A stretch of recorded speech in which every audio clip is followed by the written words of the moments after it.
Yo, what's up, guys? Welcome aboard American Airlines Flight 2219, nonstop from Princess Juliana International over to Miami. Our flight time is going to be 3 hours and 34 minutes gate to gate in the 737-800 with the new American Airlines livery. So let's jump in. And, yes, Grace, what's up? Welcome aboard. Eric S. Welcome aboard, you guys. Sunny day. Yeah, much better weather than it was last night when we flew in. So I'm excited we can actually see a little bit of this Fly Tampa scenery this time. So that'll be nice for the eyeballs. Okay, let's jump into the left seat and we'll start getting set up for this flight. All right, where do we go? We jump into the FMC.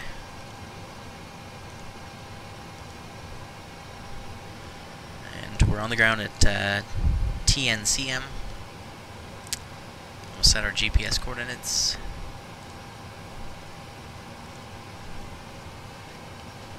Yo, what's up, Nick and Corey? Welcome aboard, guys. You're gonna go live at 3:30, okay? What's going today? What happened to our long haul? Yeah, well, I was thinking about doing a long haul, but and then I just didn't depart. So we're departing a little bit later. So yeah, we're back in the 737 to Miami. Not the shortest flight ever though, about 3.5 hours. And then let's see, flight number 2219. Oops, 19.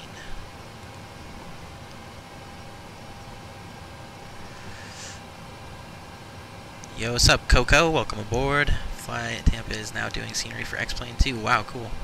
Can barely wait to see it. Right on, man. You broke your index finger. That sucks, Grace. Jeez. I hope it's not too bad.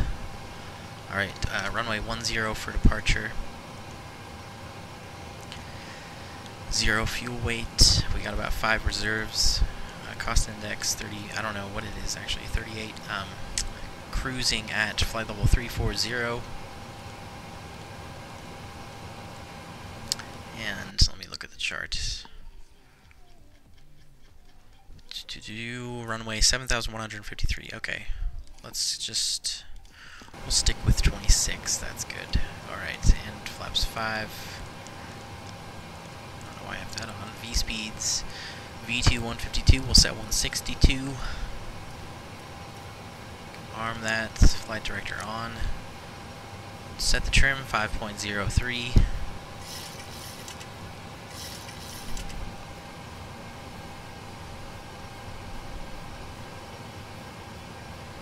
About tomorrow long. Unfortunately, this might be my last day of flying. I gotta go back to work.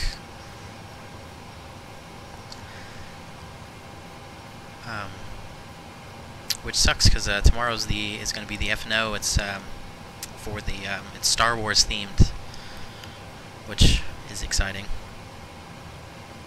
And of course, tomorrow's May 4th, so that makes sense. May the 4th be with you. All right, we gotta set up our departure. We're gonna go on the BOPAT 2, I think.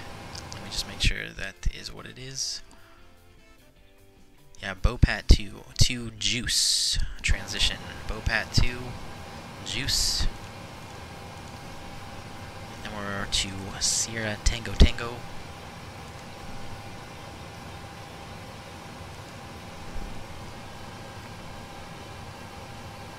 Didn't hurt as much as I thought it would. Oh, well, that's good. Doesn't hurt as bad as you think. Is this a 800? No, yeah, this is the regular winglets. Juan, welcome aboard. Crap, what was I doing? Oh yeah. So we need to go via Bravo 520, and then ROBLL, and then I don't even think this is gonna go in RTE6. Oh, never mind, it does. It's an airway. Okay, cool, that works. And then COZIE. via Yankee 587, FLIPR, and then the FLIPR 5 arrival. FLIPR 5, perfect. Via, well, just FLIPR. So yeah, we'll activate that and execute progress. Got plenty of fuel. Alright, so we're pretty much done with that. We want to make sure we're squawking 2200, and we'll switch to advisory frequency 122.8.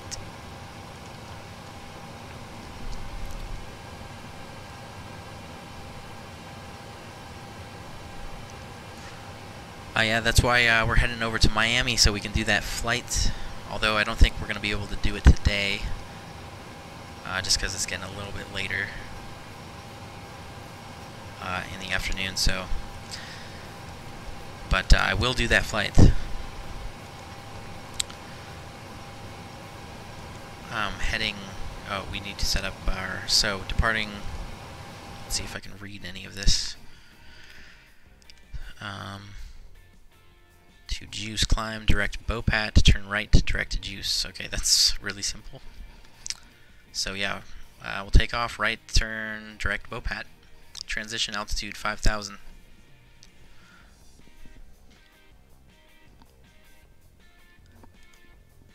So we'll actually just set this, kind of make it a right turn. And we'll set cruise altitude 34,000, since there's no ATC right now. Okay, that's all good, and we just gotta get the overhead panel set up and we can get out of here.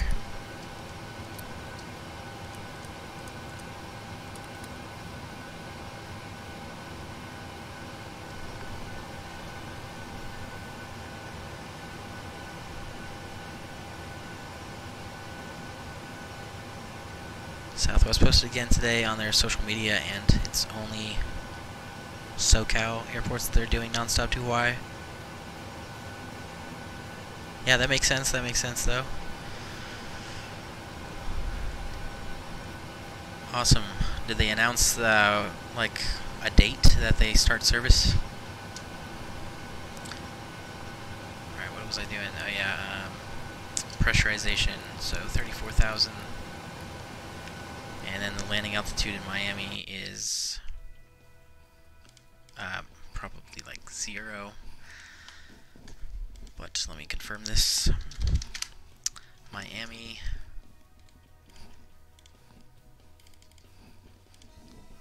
Nine feet, yeah. So we'll just leave that at 0. And the APU can come on.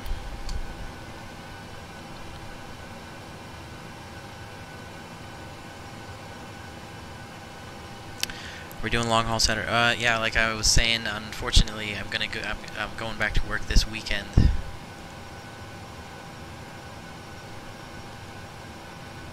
So yeah, there's not going to be as much streaming.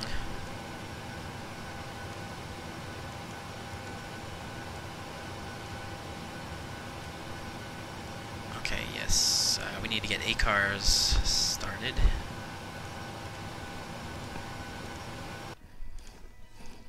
Grab that.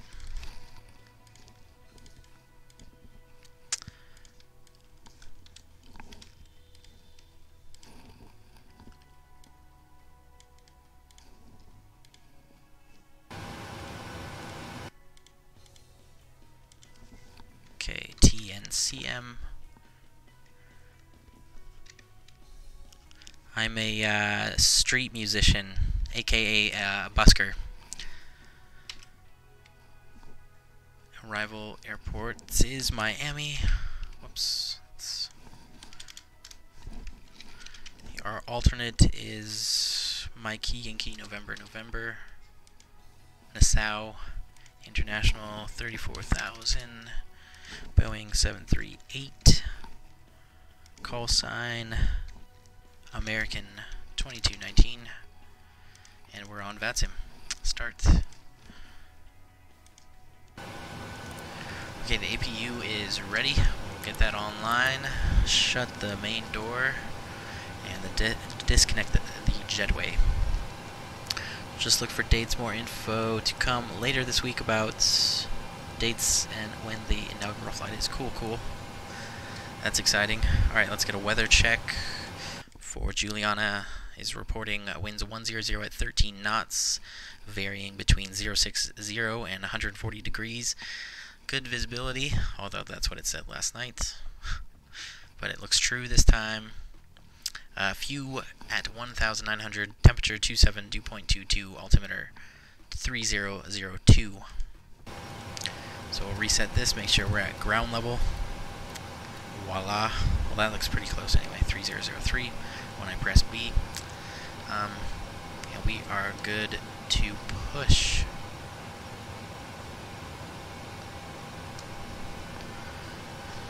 Let me see. Glenn is joining me.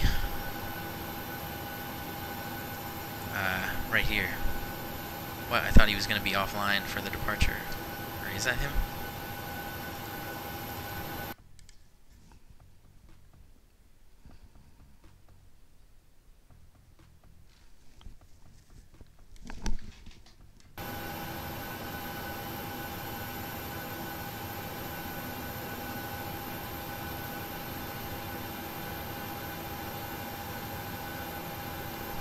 Elvis Fly will be streaming over the weekend. Well, that's good. Yeah, I know there's plenty of other streamers for your entertainment while I'm away. Yeah, we're just about ready. I just want to make sure Glenn is ready to go too, but of course we're probably going to take off first because it looks like he's in a 747. So that's 4 engines versus 2, so he's not going to have any trouble keeping up with me. So we're going to throw on the anti-collision light and we're good to push. If I remember how, yeah. Pushback connections. This. And ground cockpit. Go ahead, Captain. We're all set to go up here. We've been cleared to push and start at your discretion. Roger that, ready for push. Power and air are clear, doors closed. We are ready for pushback. Please parking brake, please. Oh, good. For a second I thought the Okay, parking beacon brake light is wasn't on, working. cleared to push.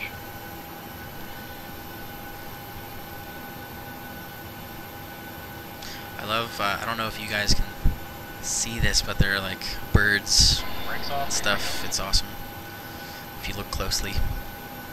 Alright, we are moving. Let's get number 2 on. Here, let me see if I can zoom in on these birds. Oh wait, no, they're probably right behind this blind spot.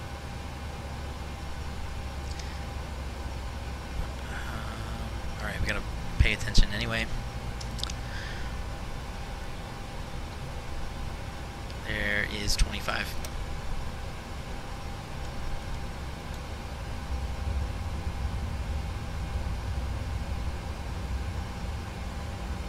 Push is complete. Set parking brake, please. Alright, brakes are set and pressure's normal. Okay, sir. Tow bar is off. Pin is out. Watch the pin on the right. Alright guys, thanks. You're cleared to disconnect. We will be watching for the pin and the release from guidance on the right side of the airplane, and we'll see you guys next time through. Roger that. Have a good flight. If they put 777 engines on a 747, that would be a lot of power. Unlimited power. Alright, let's get engine number 1 started.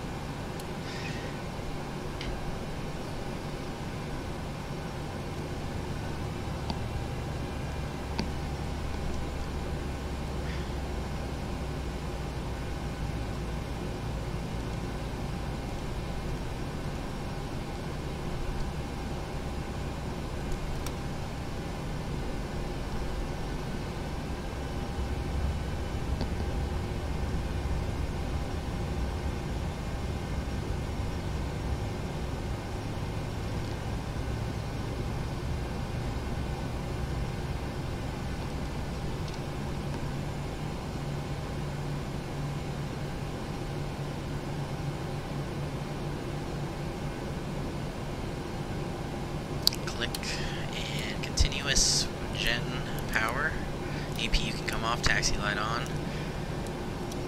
packs on, and probes. Heat, auto brake, RTO, and flaps 5. We'll squawk Charlie. Traffic and flight control check, aileron right and left, and we'll do elevators and rudders. Looks good.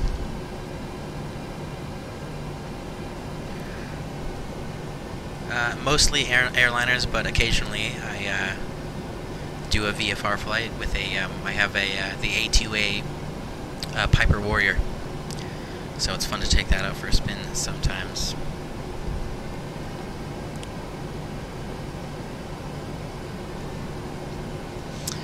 I'm going to be working for the next couple weeks. I gotta get the internet paid for, or else I can't stream, and stuff like that. So.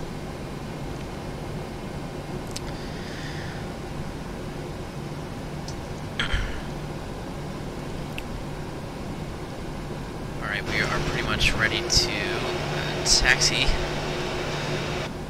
We could probably get pretty far ahead.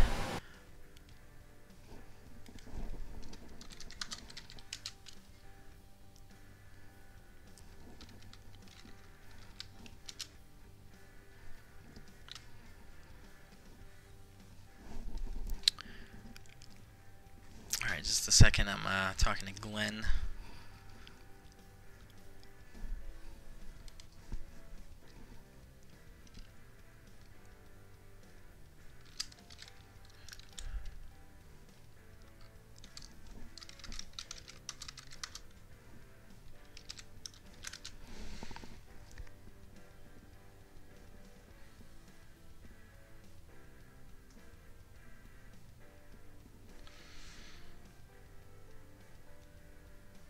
The Saab 340, yeah, that would be awesome.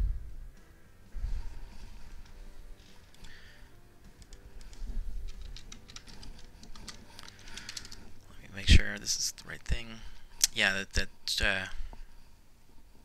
dual prop. It's pretty cool. I think I've actually been on one of these before on a American Eagle.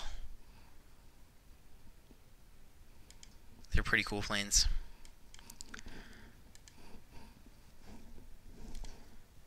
Alright, Glenn says he's ready, so we're going to go ahead and taxi over to the runway.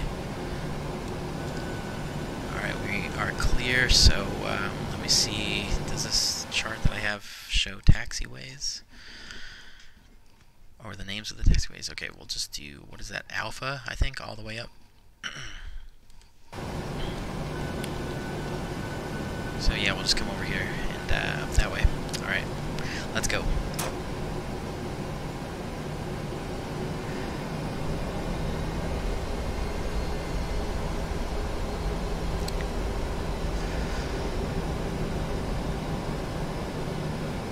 Yeah, that would be. I would love to actually get some kind of regional propeller plane.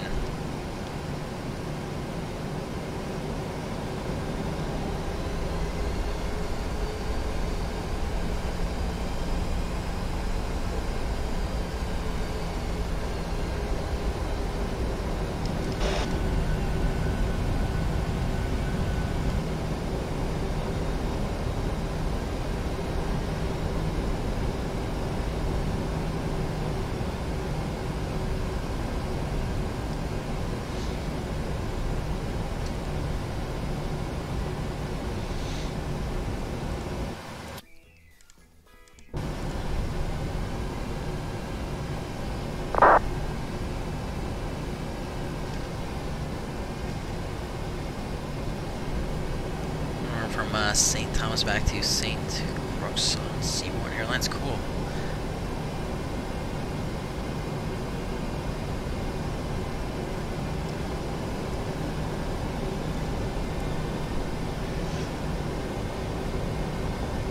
Maybe a Saab 2000. Yeah, I'm pretty unfamiliar with the different variations.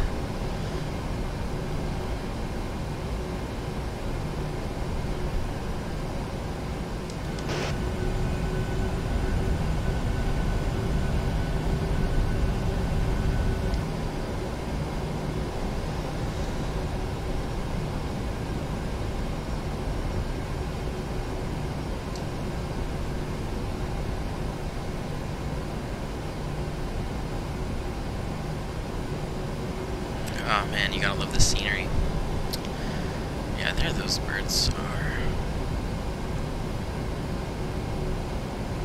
Make sure we stay lined up here. I don't know if you guys can... Yeah, these birds, that's pretty cool.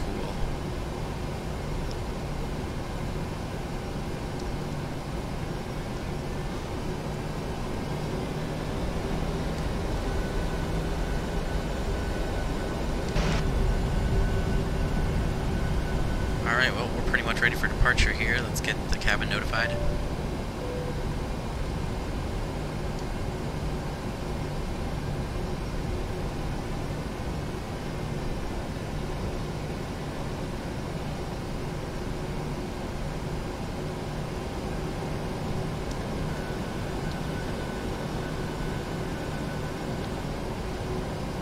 Alright, I'm not too worried about getting ahead of Glenn here, because he's going to catch up to me no problem.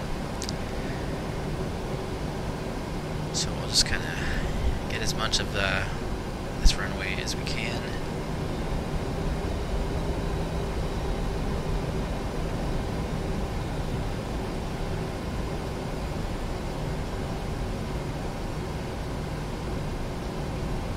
Oh, that might have been a little bit wide. Yes, tiny bit wide. Alright, that's good enough. Alright, we're all good to go. Yo, what's up, Massachusetts? Perfect timing, man. We are taking off right now, 40% power. And Glenn is starting his taxi, so perfect. Alright, so let's toga. Wait, I forgot the strobes in the landing lights. Okay, now we're good. Keep it centered. Airspeed's alive. 80 knots.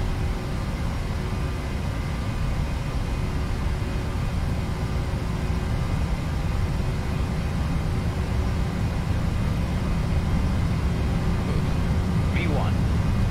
V1. Okay. V2. Okay, gear up.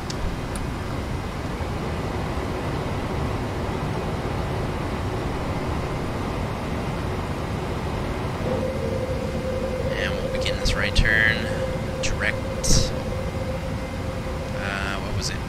Direct Bopad.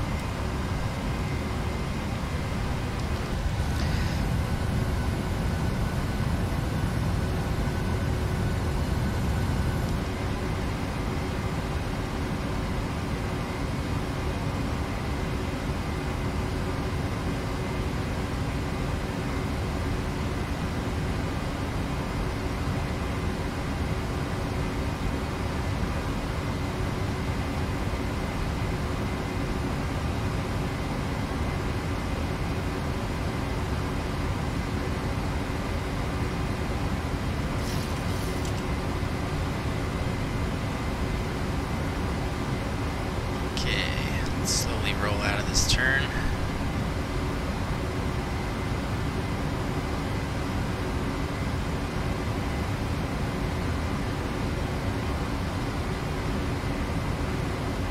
There we go. Okay, autopilot can come on.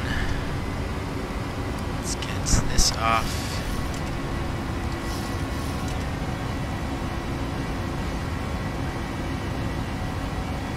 Yo, Tony, what's up? Welcome aboard. And Kragers, hello. What's up, guys? I'm doing well. Just, whoa, what the heck? VNAV did not take over. Good thing I noticed that. Alright, let's get some speed. Get the retractables off. And landing lights off.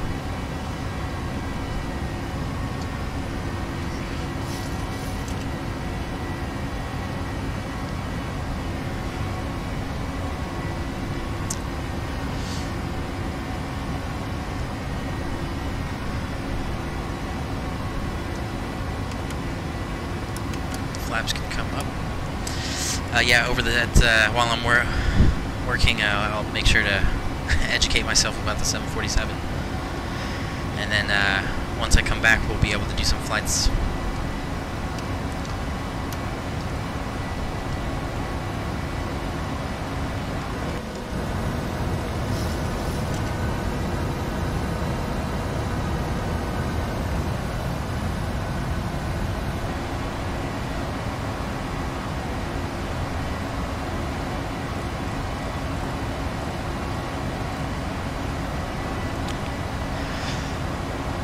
What's the best PMDG aircraft? Well, it's hard to say. I mean, it's just a matter of opinion.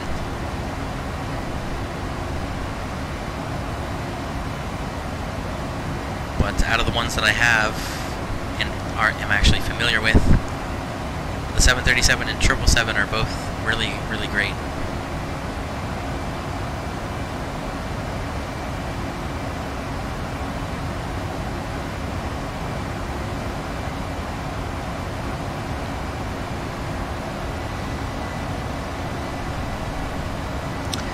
The ETA, let me check out the clock here.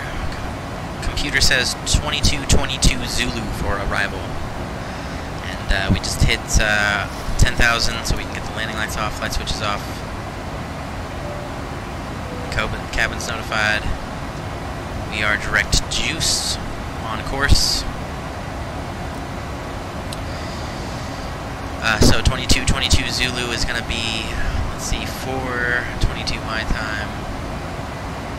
So we got about 2 hours and 45 minutes. Wait, is that right?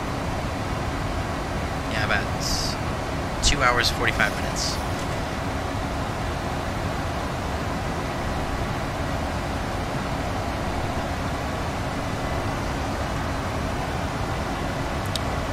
Alright, let's get some tunes going.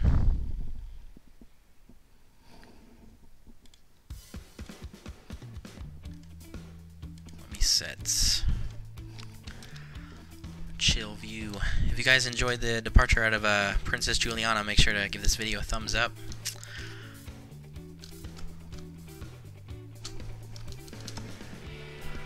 Alright, what am I missing? What is that, Euro?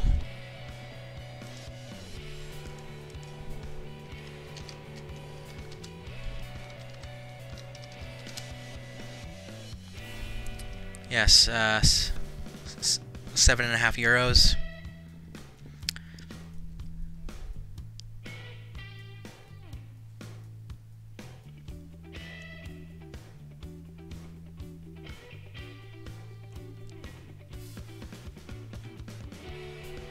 Wait, what? The PMDG doesn't make 767, does it?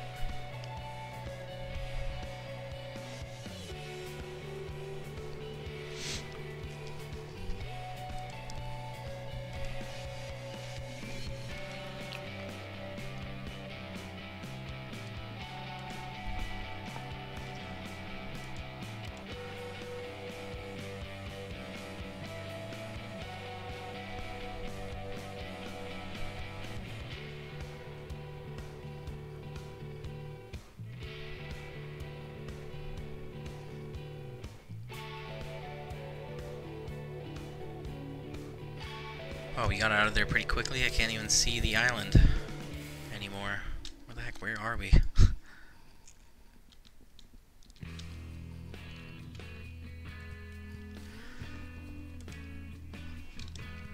Okay. Well, we're out of there. Onwards. We're looking good, climbing through, just about to hit 16,000.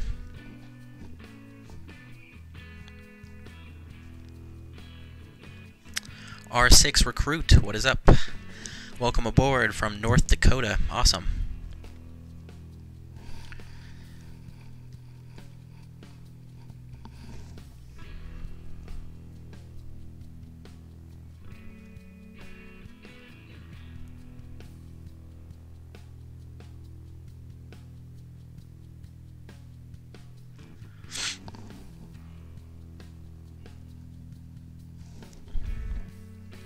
Yeah, it's not really the aircraft systems I'm worried about. It's like since it's the older PMDG, it's just a kind of a different version. So it just takes a little bit getting used to. Like, instead of having, well, we already I forgot our transition altitude at 5,000, but whatever. We're at flight level 180 now. We'll make sure we're on standard pressure. And like, for example, like, you know how in the new PMDG aircraft they have like the menu where you can go in and set up your aircraft all like in the FMC, in the CDU, and like you can go in here and control your fuel and payload and ground connections and everything. So in the older version you have to go up to like the Addon up here to the PMDG thing, and you control it from there. So it's a little bit different, but I'll make sure I get that figured out.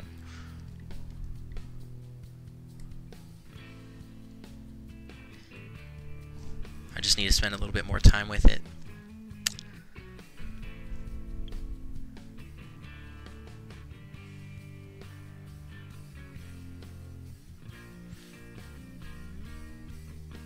Yeah, that's PMDG aircraft, yeah. 777-74 Jetstream.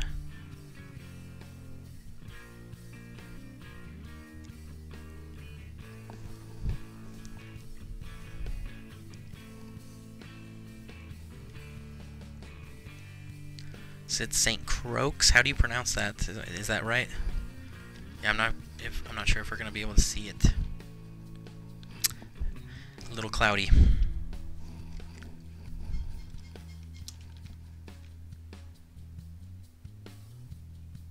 But yeah, we're at this island right here. So it'll be a little bit up there, but yeah, unfortunately, it's not clear skies today.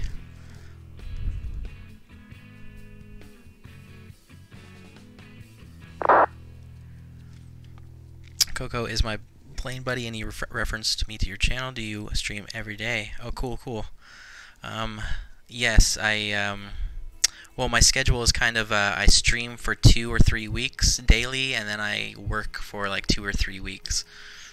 So I'm absent for a little while.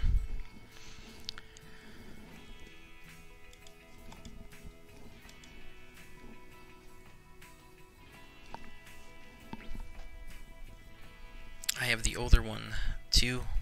Okay, cool.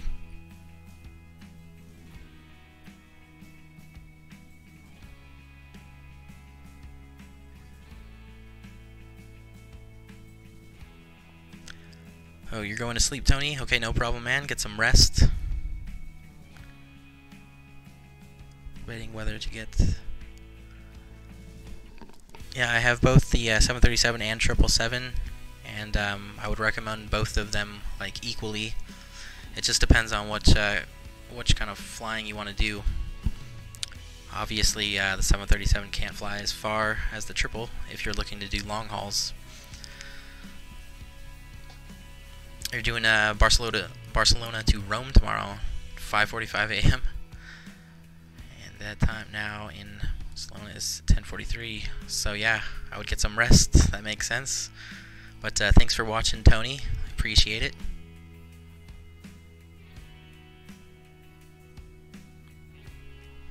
Have you heard of a movie called Runaway Train? I don't think so.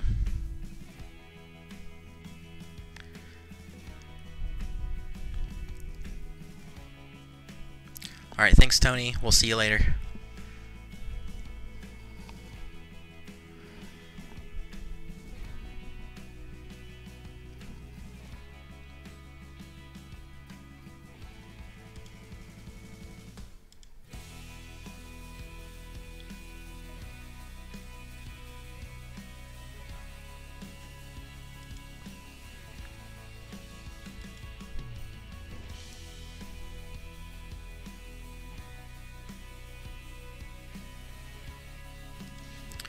Runaway Train. Let me look this up.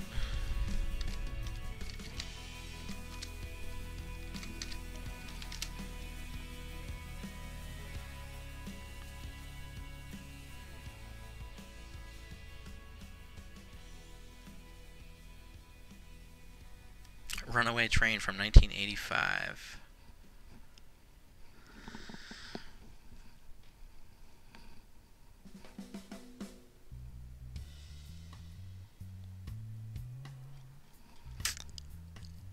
No, I can't say that I have seen this. Two escaped convicts and a female railway worker find themselves trapped on a train with no brakes and nobody wait, maybe I have seen this.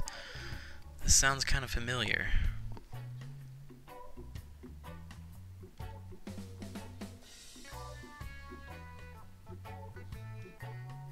John Voight.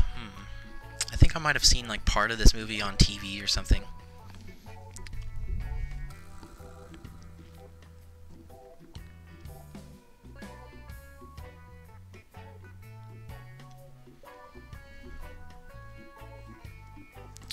You think you can get the MD-80 series or Boeing 717? We'll see how I can. I want to expand my fleet.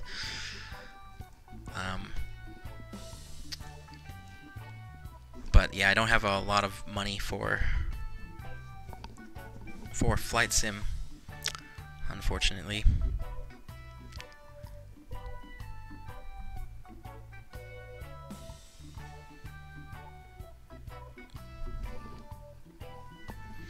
You're live now, Nick? Okay, cool. Can I do a Pittsburgh flight this weekend? Eventually we will fly into Pittsburgh. I'll try to get that done. But I am going back to work, so I'm going to be not streaming as much for the next 2 or 3 weeks.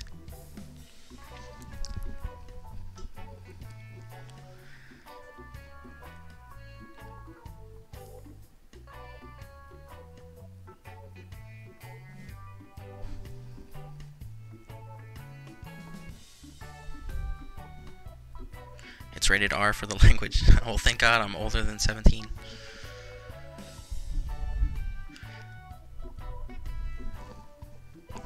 An A340. Yeah, I was thinking about getting some kind of Airbus, but I haven't learned. I don't know anything about Airbus, so I was thinking the first Airbus I get is probably going to be like an A320 or something.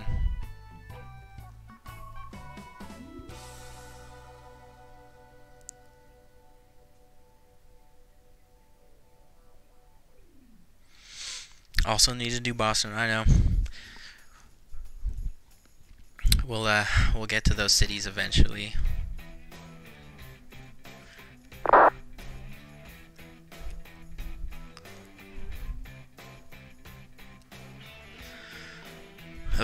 One day we'll land at all 24,000 airports.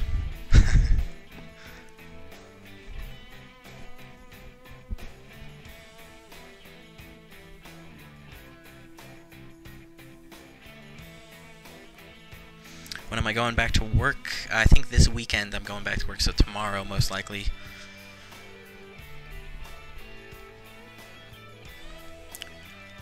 I mean, I might have time to do a flight in tomorrow morning. I actually might be able to do that one flight. We could do Miami to what's it called? What with the flight that Juan wants to do.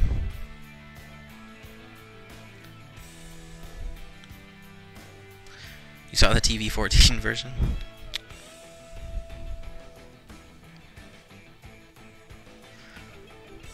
A319 is probably your best bet. It's short and stubby. Yeah. I don't know, dude. It's either between, for the Airbus, if I were to get that, I guess it would be between FS Labs and Aerosoft. I don't know which one is better. And I don't really know what the packages would be. Like, can you buy, because I would like to buy like the A319, A320, and A321, like all at once.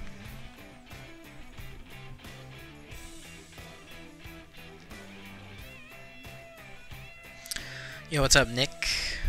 The other Nick? Nick Mel?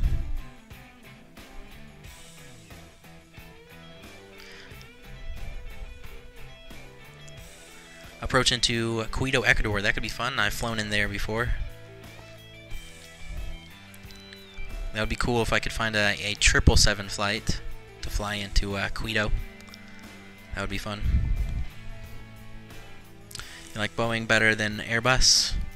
Yeah, I think I prefer Boeing too, but that's probably just because I know how to fly them.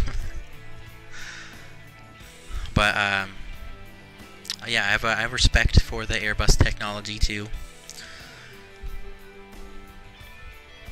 But I prefer Boeing because what if you need to do a barrel roll for some reason?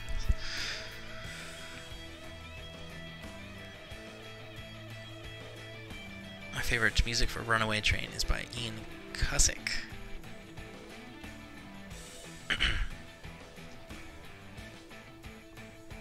Can't see it tomorrow morning. Oh no. Alright, well maybe we'll figure something out. Well, it would probably be like departing like in the morning and then arriving, because it's like, I think it's like a 2.5 hour flight. So if I left at like 11 o'clock, that would be mountain time.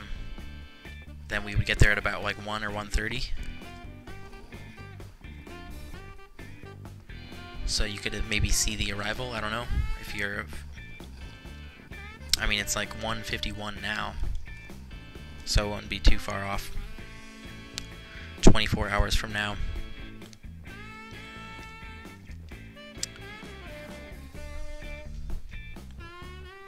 Oh yeah, Massachusetts. There's also another train movie like that. I think it was called Unstoppable. Yeah, it was a newer movie.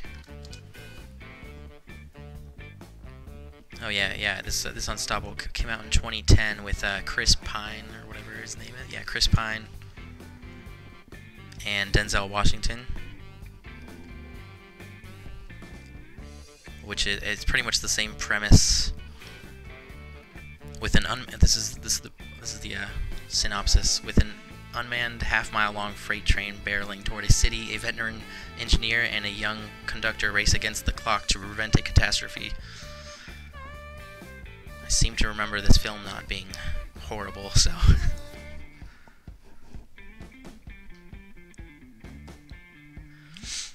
What is the time for me? It's 1:52 p.m.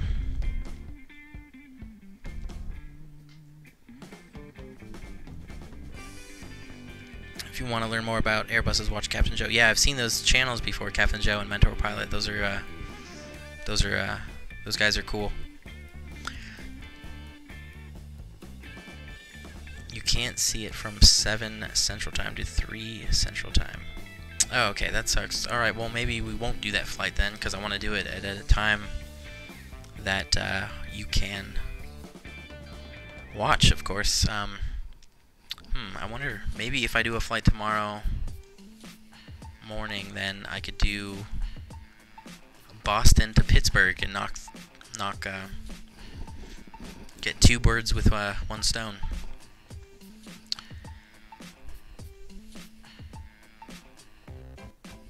Let me see. I seem to recall Southwest flies that route from Boston to Pittsburgh. Wait, what? They don't. Dang it. Boston, they go to Columbus. That's right. Not to Pittsburgh.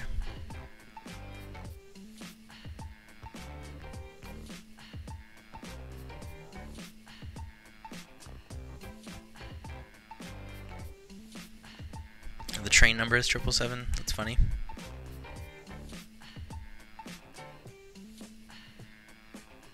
A 707. Classic style.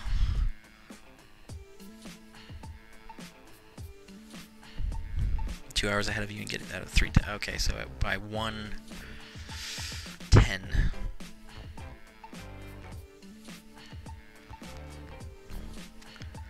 I don't know. Let me see if there's any other airlines that might do Boston to Pittsburgh.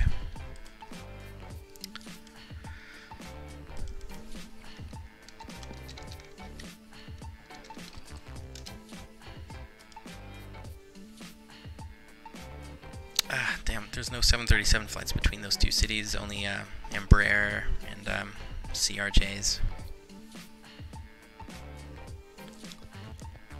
Freaking regional jets.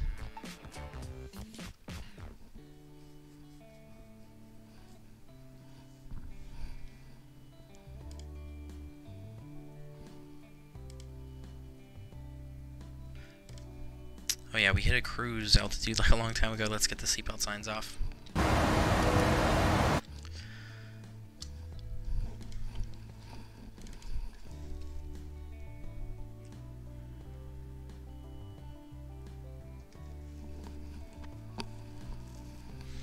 Gonna try to get a flights on United or American from Baltimore to Seattle. Wonder what kind of plane they'd have me on. Yeah, I don't know.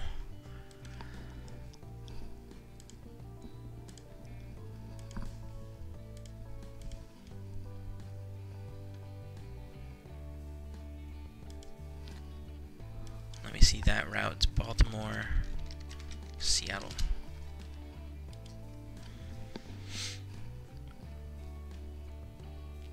Yeah, it looks like 737s and Airbus A320.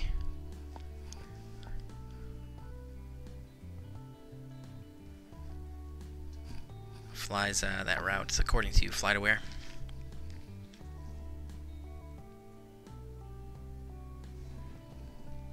But neither United or American do that route. It's just Southwest, Spirit, and Alaska.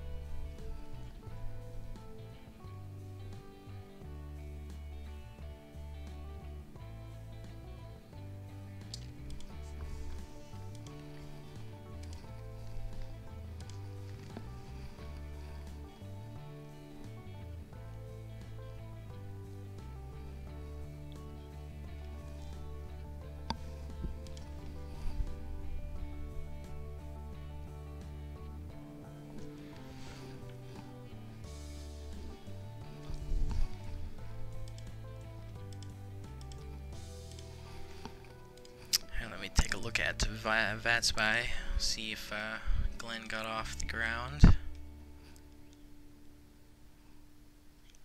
Okay, cool. Yes, he did. Oh, we're about to fly over San Juan,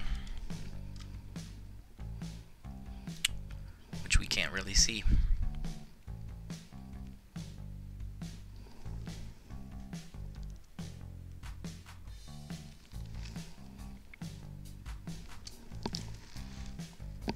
Yeah, I think that is right there, St. Croix.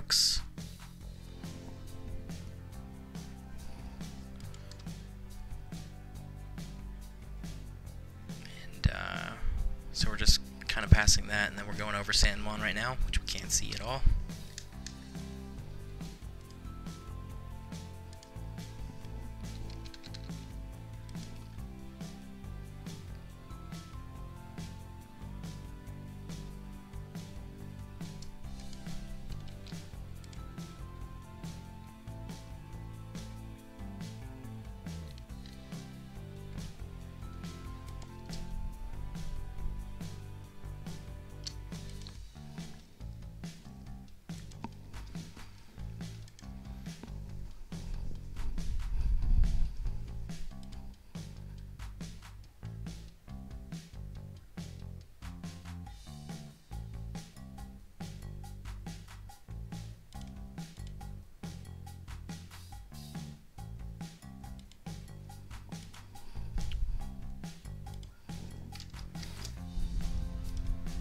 Alright, 22:28 Zulu for arrival time.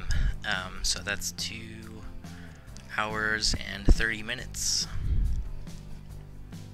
And we'll start our descent in about 2 hours and 5 minutes. So we got some time to chill and eat lunch, like I need to do because I haven't eaten yet.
Can you try the Piper from Princess Juliana to St. Barth? Steep approach, very short, running right. Yeah, I've been to St. Barth before, which that sounds actually like a really good idea. We'll try to do that at some point.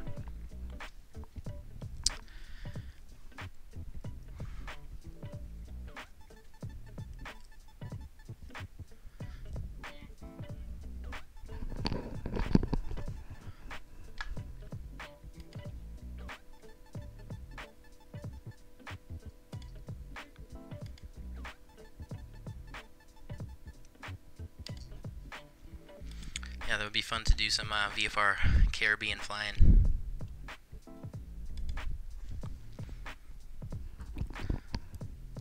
I don't think I've ever crashed an airliner on stream, but I have crashed the Piper before.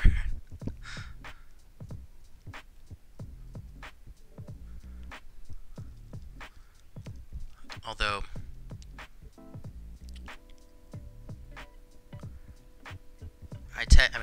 it would have been survivable, though. We just skidded off the end of the runway at this uncontrolled airport.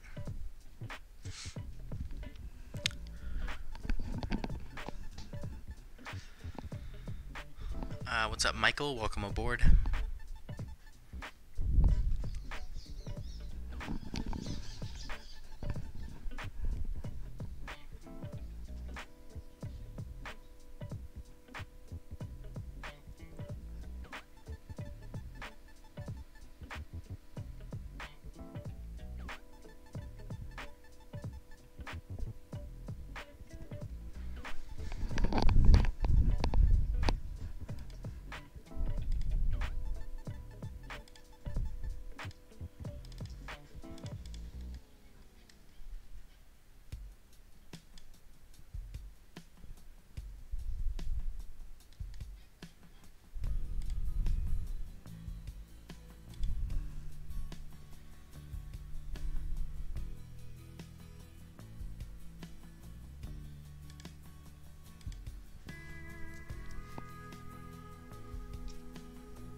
Hey, what's up, Miguel? Welcome aboard. How are you? I'm doing swell. How are you guys? I'm gonna have to step away for some lunch here in a little bit.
Hey, what's up, Meme Mine? Welcome aboard. I've spent a lot of time at this beach. Amazing plane watching for sure. Hell yeah. I've never been over there in real life before. I imagine it would be pretty cool.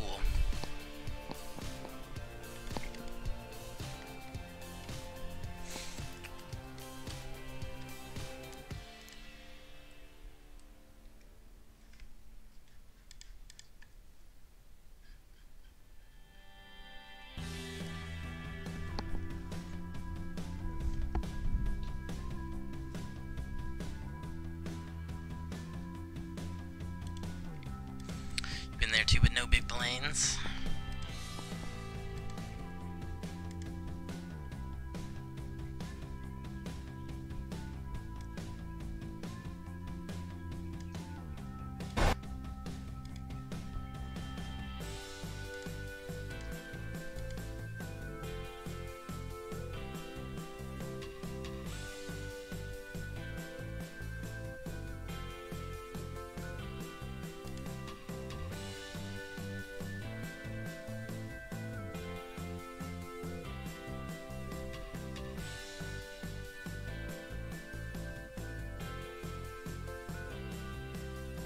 Just imagine as you're looking at the wing right now, it just slowly starts to separate from there. What? Why would I want to imagine that?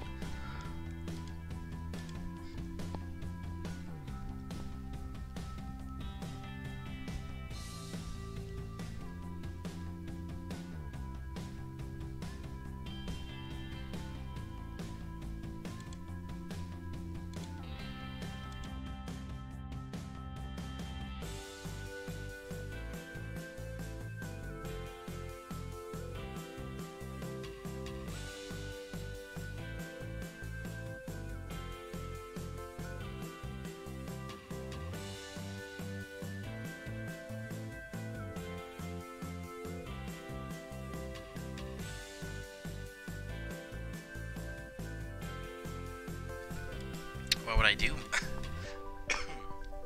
I would probably accept that I was about to die.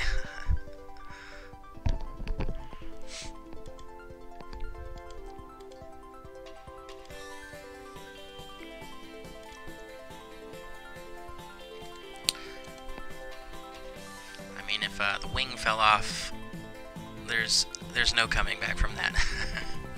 There's nothing the pilots could do. I mean, you would literally need Superman to come in and save you.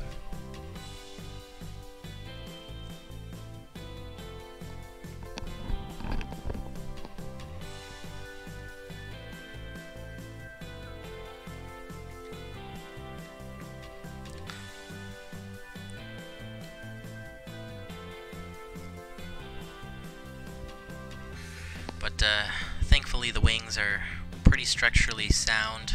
They tend not to fall off. And in fact, the wing is probably more likely to fall off when you're on the ground than it is when you're in flight.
You're on approach? Okay, I'll see if I can come over and check that out. What's up, Album JSK? Welcome aboard, man. Yeah, these are pretty high altitude clouds. All the way up here at 30,000 feet. That's crazy.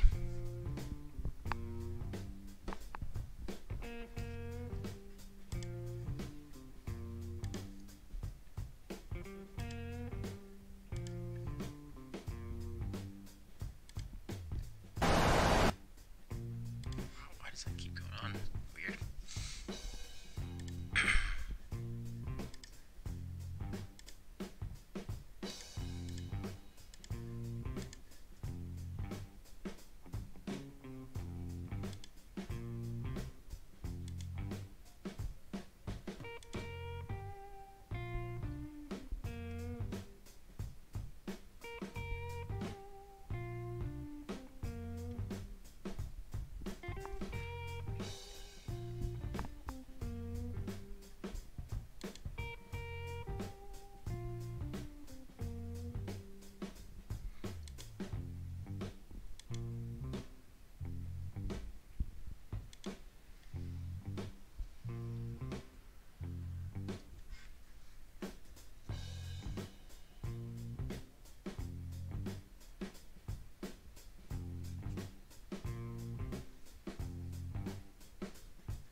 Have you ever flown in first class? No, I haven't.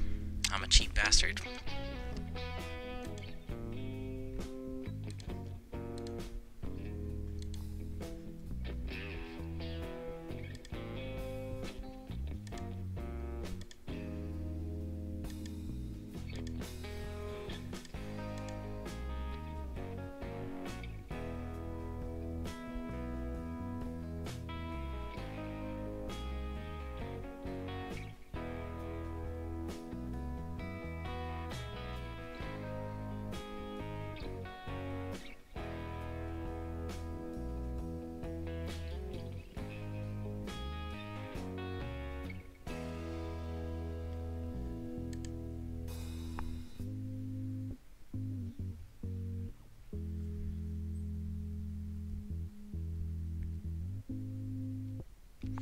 Wish you could fly first class, don't we all?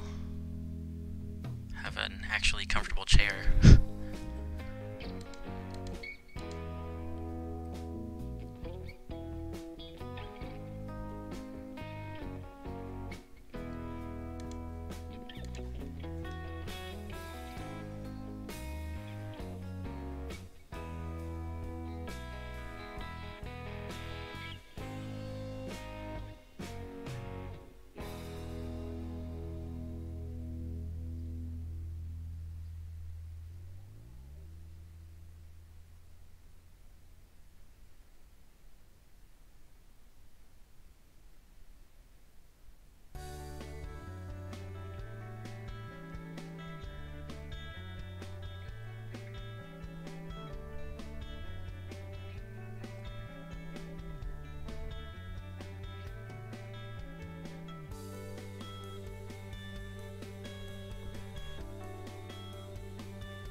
rent a private jet for a few hours, maybe.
Yo, Sensei Gaming, what's up? Welcome aboard. Just talked to my aunt about Southwest and their flights to Hawaii. She doesn't know how to feel about the small 737 on its way to Hawaii. I had to explain the 737 MAX to her. That's funny.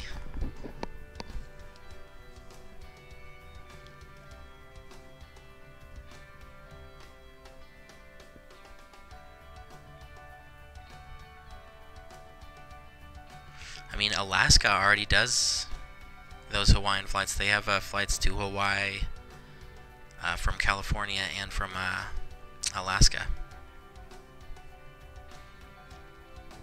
And I don't think they even do them in the MAX either. They just I think they use the 800 and 900.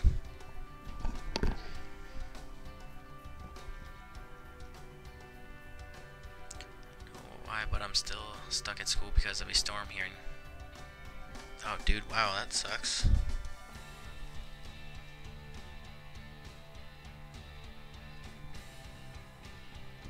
Yeah, I had some pretty good storms last night. Of course, like once I was actually trying to go to sleep, and then just got to listen to thunder for the next hour, so that was fun. Aviation Dude, what's up? Welcome aboard. My favorite airline, if I had to choose, would be Southwest.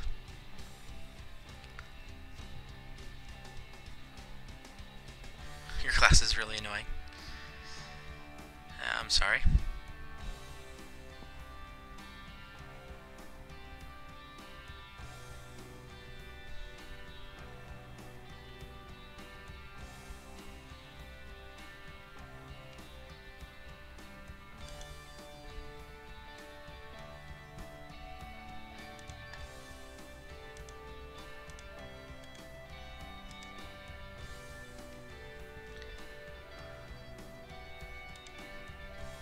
Flight attendants will probably be serving drinks and food right now. Yeah, pretty much. Right, excellent. Bradley, thanks for subbing. Appreciate that. Party on, man. And welcome aboard as well. Yeah, they're probably giving out some orange juice and peanuts or something. Well, actually, I don't know what they do on American Airlines. I thought we were on Southwest for a sec. But yeah, no, Southwest doesn't fly to Princess Juliana yet.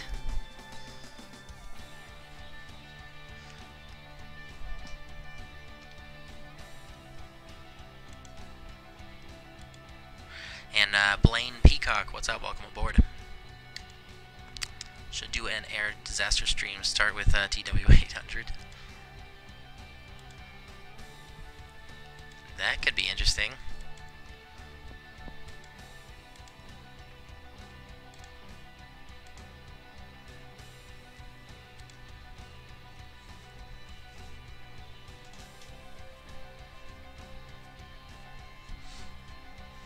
Am I live on Twitch? I'm not live on Twitch right now, although I do have a Twitch account. It's the same username, Southwest8080, SWA. 8080. But yeah, I just have that as a backup just in case I do decide to use Twitch.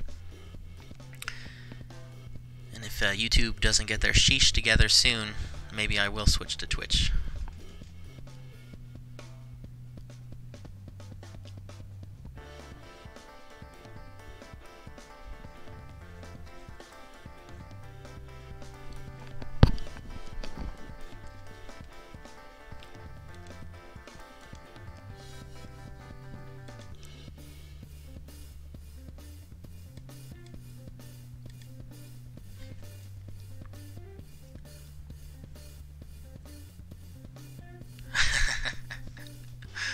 Demonetized.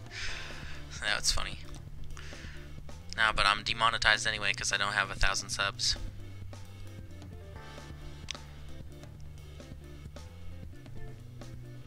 So I've made zero money from YouTube. Aside from the donations that I've gotten, I've made zero money.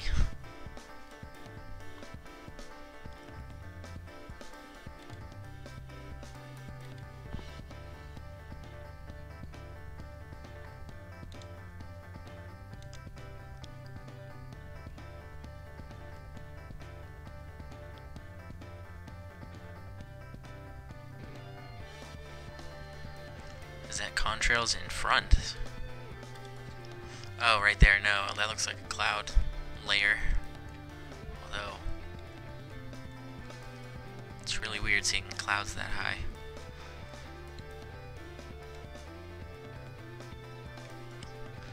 But yeah, the only contrail that we can see is my own.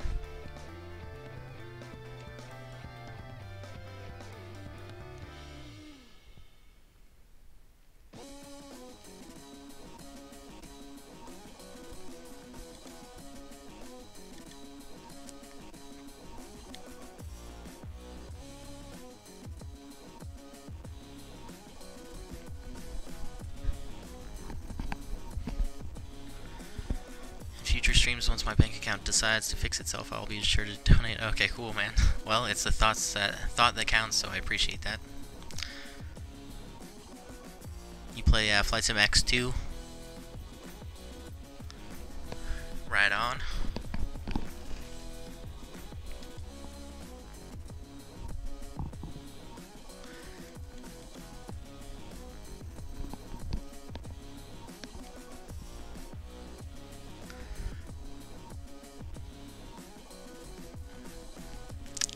Yeah, flight simmers is usually the type of the breed of people that this channel attracts, being aviation related.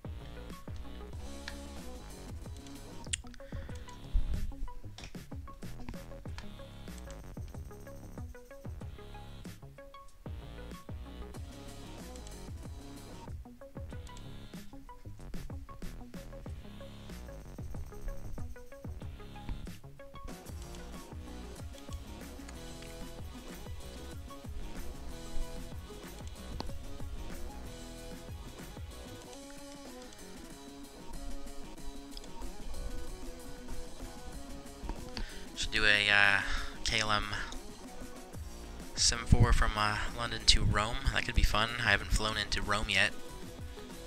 I need to do some more European flying. I'm trying to fly into Frankfurt as well.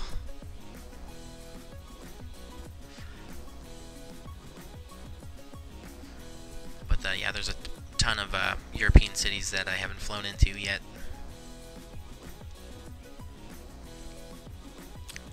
Moscow would be fun too. Moscow, so that's on my list. Moscow, Frankfurt, Rome.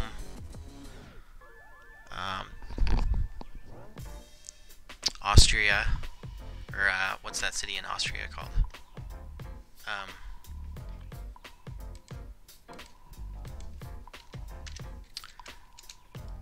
Why can't I think of this?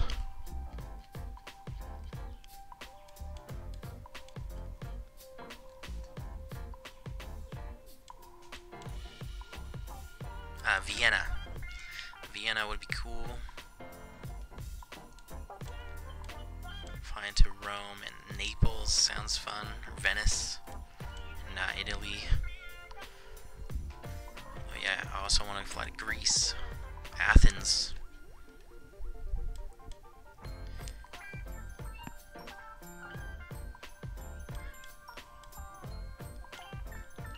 Budapest.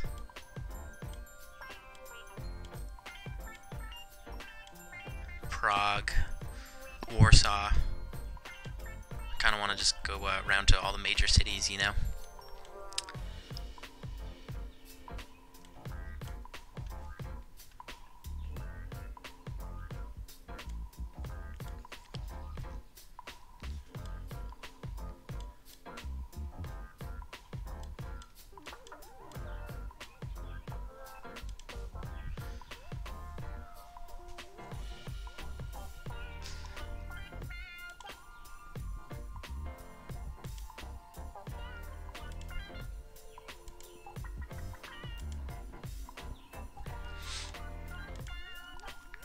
Yeah, that'll be good. I also get to work on my European ATC chops, which need work. I don't have the phraseology down perfectly yet.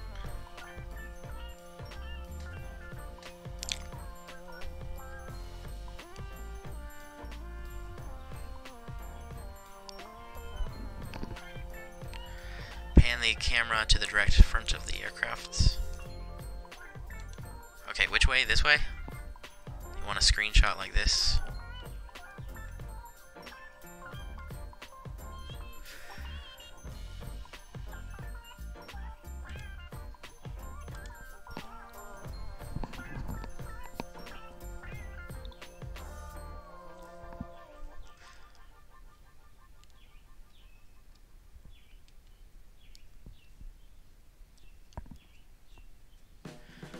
Yeah, let me know if you want me to move the camera anymore.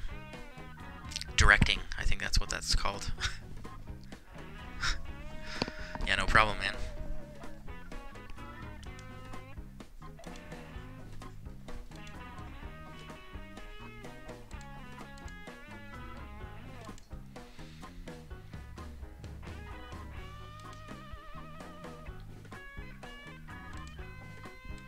Holy crap, those are some severe storms across the Midwest right now.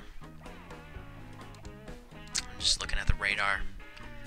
Yeah, those are the storms that I got to experience last night. It was weird. There was like one severe thunderstorm like around probably midnight, and then there was another one around 5 a.m.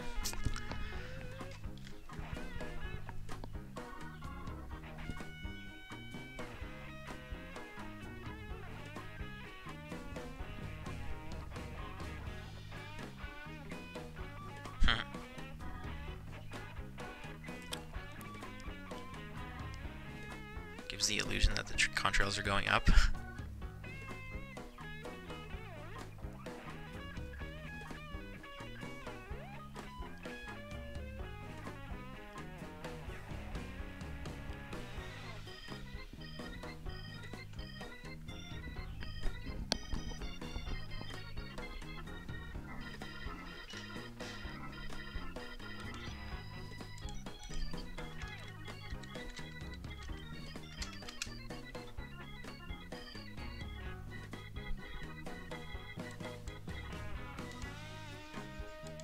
Hamster mouths.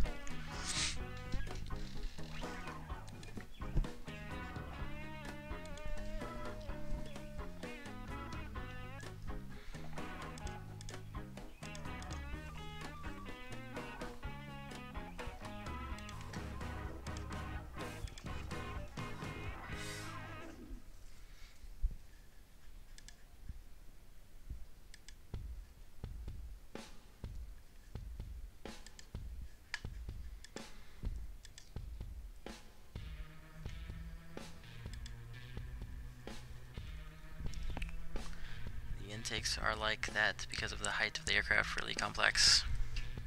Oh yeah, I watched the video about that. It was actually from one of those guys that was mentioned earlier. What's his name? What's that channel's name? Mentor Pilot, I think. Or maybe it was a different video, I'm not sure.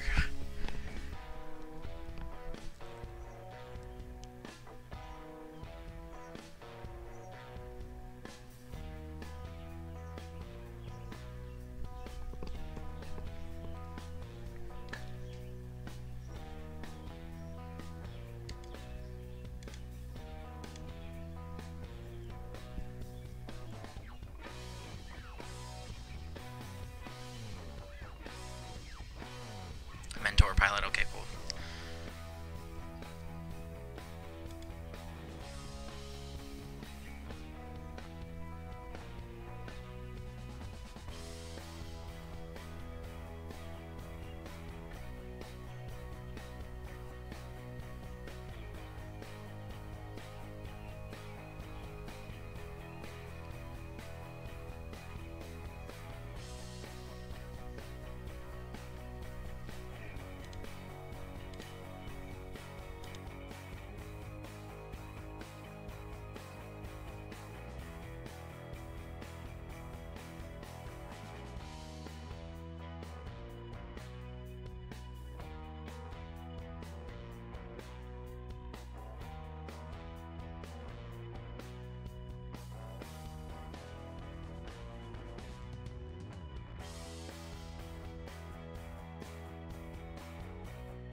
I think a good portion of the flight control reservoirs and systems are in the wheel space.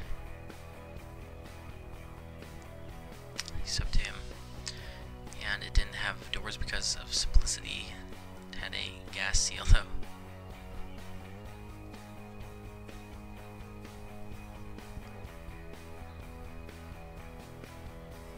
Yeah, I think I watched the one about the engine shapes, I didn't see the one about the landing the gear doors. So I gotta check that out.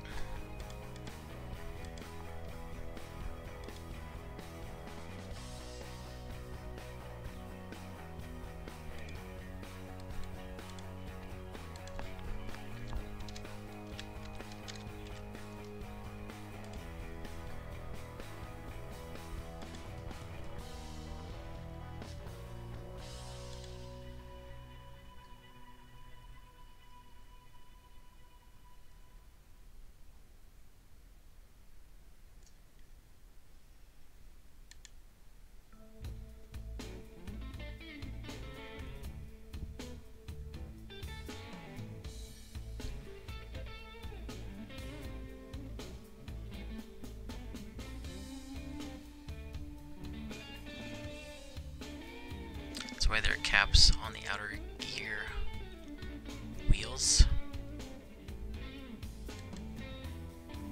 Oh, okay, I think I know what you mean.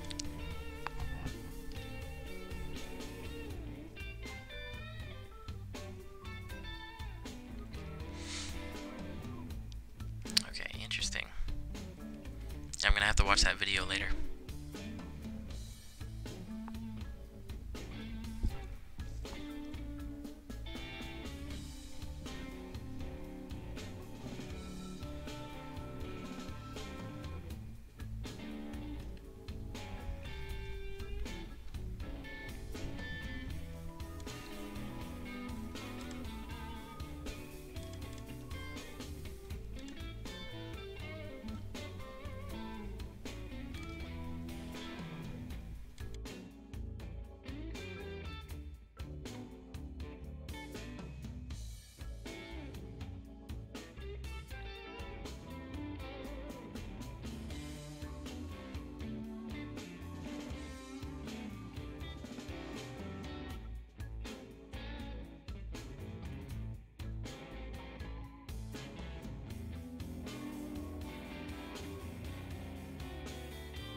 That's hilarious, Coco. So true. I never knew what the vents are on the belly of airliners like the A321. Between the wheel wells on the skim on the aircraft.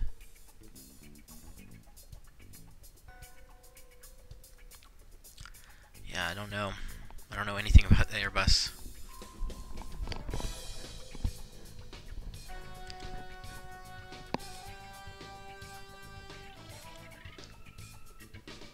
I know it makes a weird sound before you taxi. No, I think I watched a video about that actually. From that other channel, Joe, what's his name?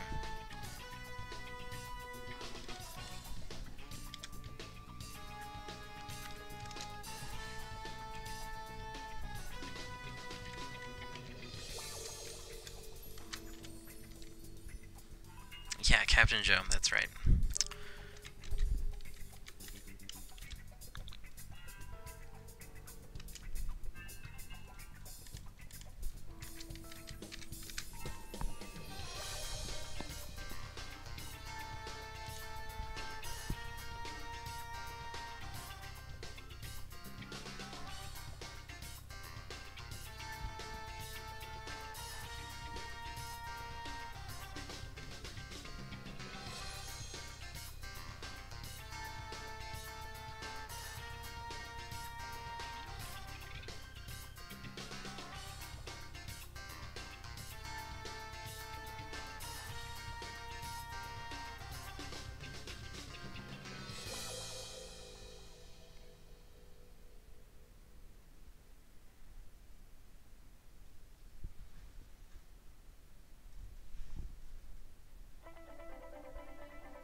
Yeah, sort of. The backup hydraulic pump.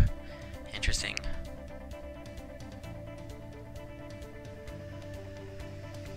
An RAT.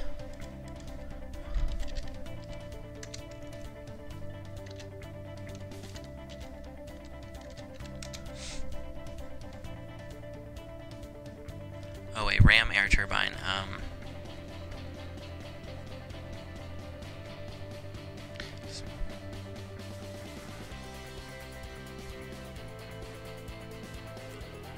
I don't know. I don't think so.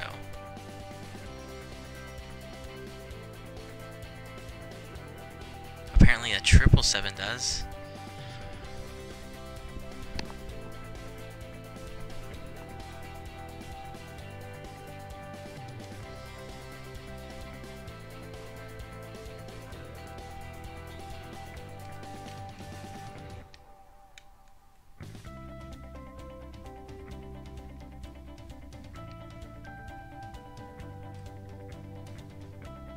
The 787 has one, according to this picture.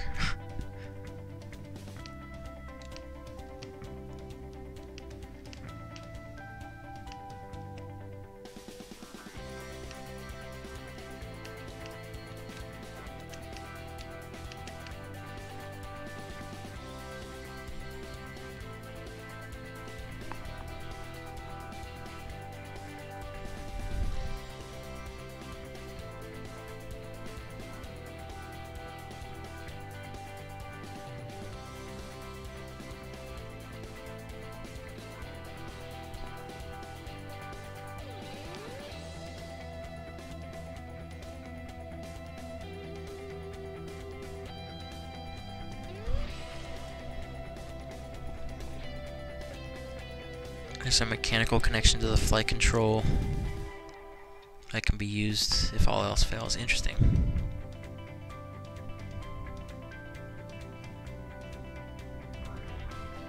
Cross-oceanic aircraft are required to have one.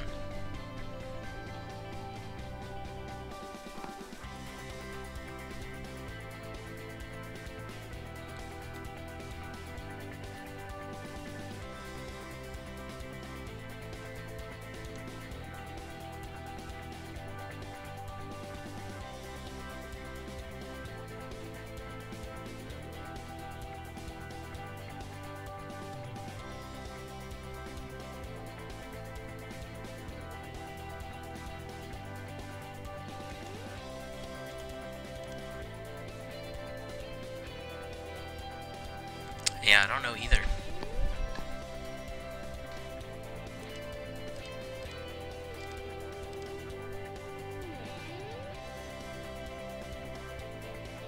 I think I might have Glenn on TCAS.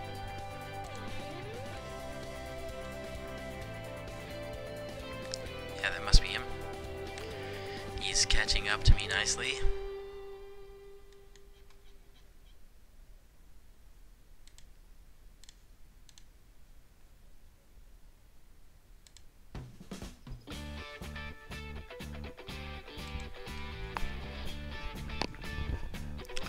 Wonder why the rudder on the 737 is so big. Like one in person is huge. Yeah.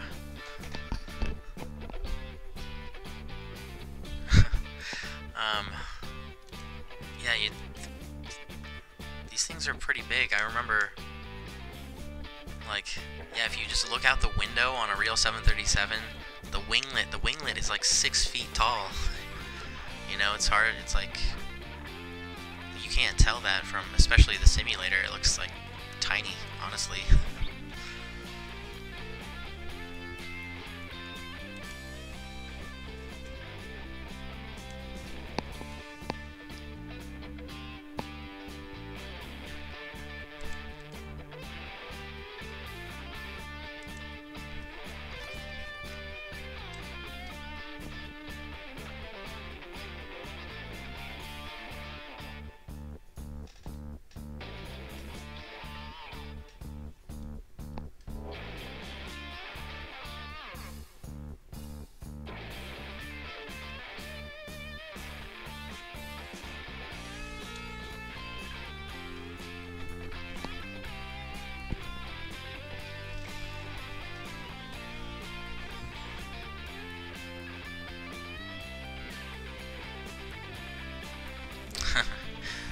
Yeah.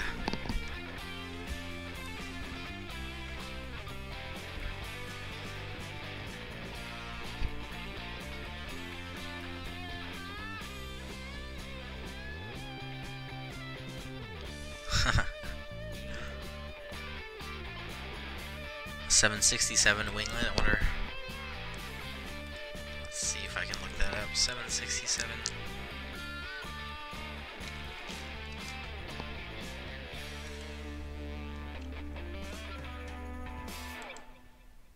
Wait, this 67 doesn't have winglets, or do they?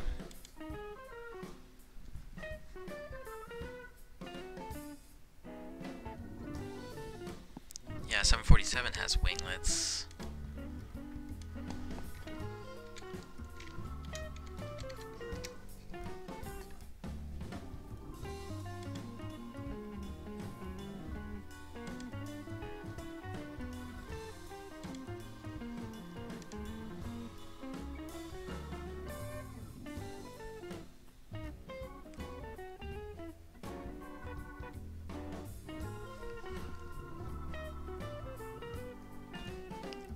Oh, do the newer 767s have winglets? Okay, let me see if I can find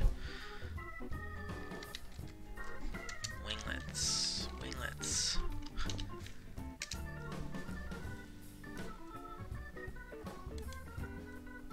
Oh, okay, cool. Yeah, I was only looking at pictures with no winglets, apparently. There we go, yeah.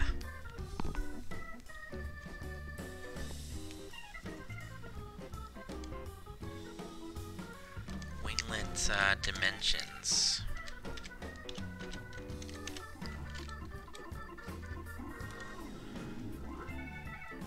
Let's see if I can find an answer to this.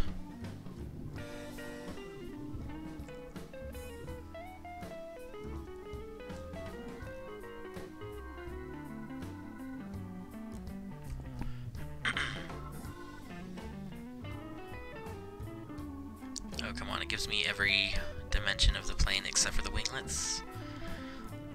You stupid website.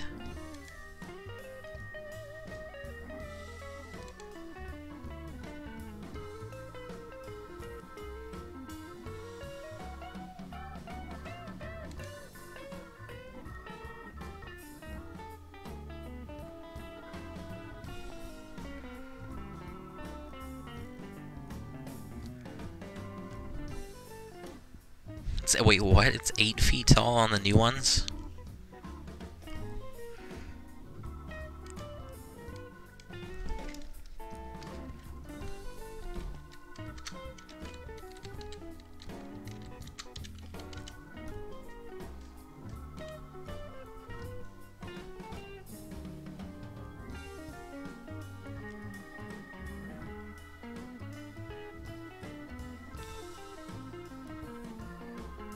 Each winglet is 8 feet long and 4 feet in width at the base, narrowing to approximately 2 feet at the tip.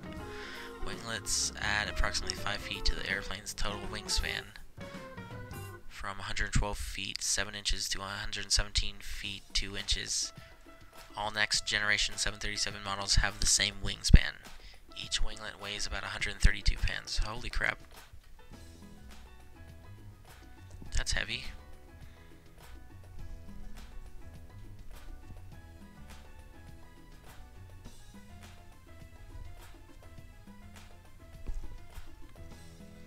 Yeah, I'm just Googling stuff too.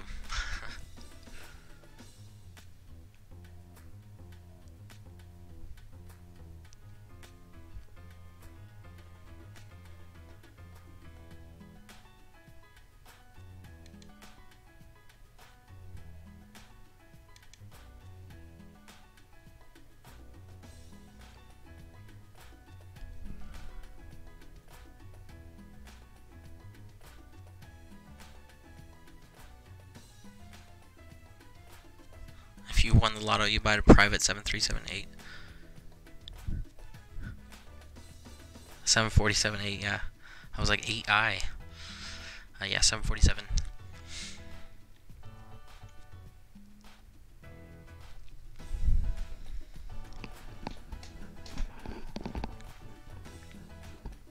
I would buy a 747 and start an airline with it.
Yeah, you'd have to win like $1 billion after they take all the taxes out.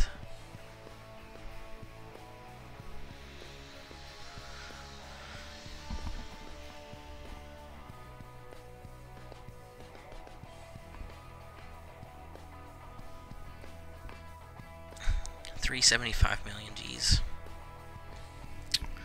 That's ridiculous.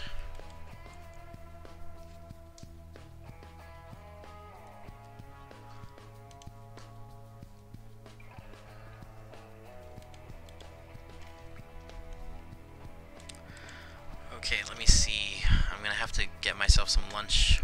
I'm starting to feel my brain not working.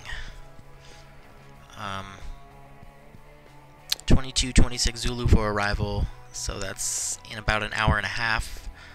And we got about an hour, we're just over an hour to our initial descent, so that gives me some time to eat some leftover vegetables and rice. I'm so excited. Alright, so give me a few minutes and I'll be back. I'm gonna get some food.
Okay, we got some ATC came online, so 25.7 would be Nassau Center, I believe.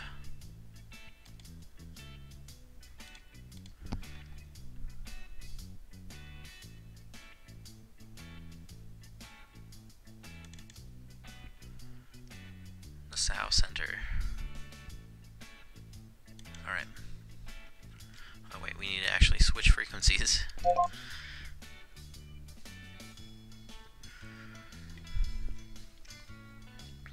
Okay, now we're on.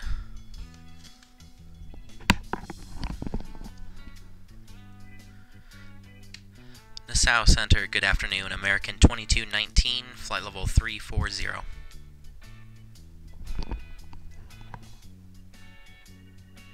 Aircraft calling call center, please, for Nassau Center. American 2219.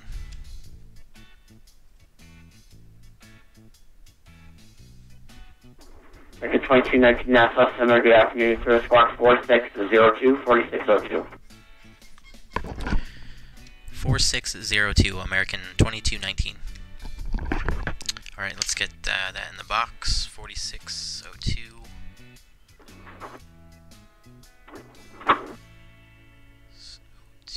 Right there, we'll ident. We should get a radar contact, and then I can go back and resume making lunch. American 2219, identify 65 miles east of Indy intersection, flight level 340, welcome on board. American 2219. Alright, that's it. Let's see, what did I miss in the chat real quick?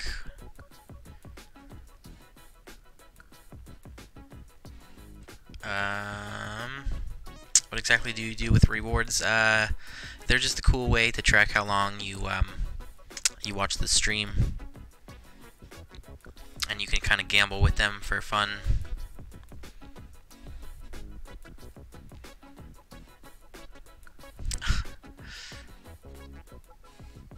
James, what's up? Welcome aboard.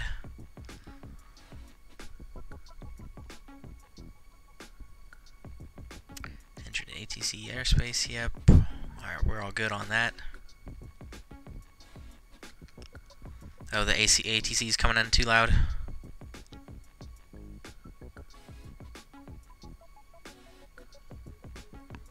Sound inaudible. Yeah, I don't know. I think it's just the VATSIM server.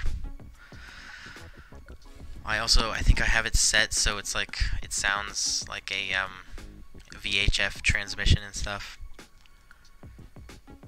So I don't know if that contributes to the problem or not. I don't think I've tried it without the VHF transmission, but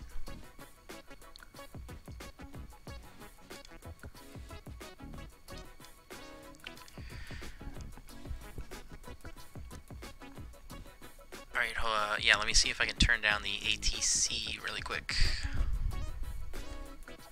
But it's good to have them loud when you're in the other room. No, that's good. Welcome to the Alright, let's see, open volume mixer, and let me turn down VPilot a bit. Alright, I turned turned it down to 75, so hopefully that's a little bit better. Hopefully I can still hear them.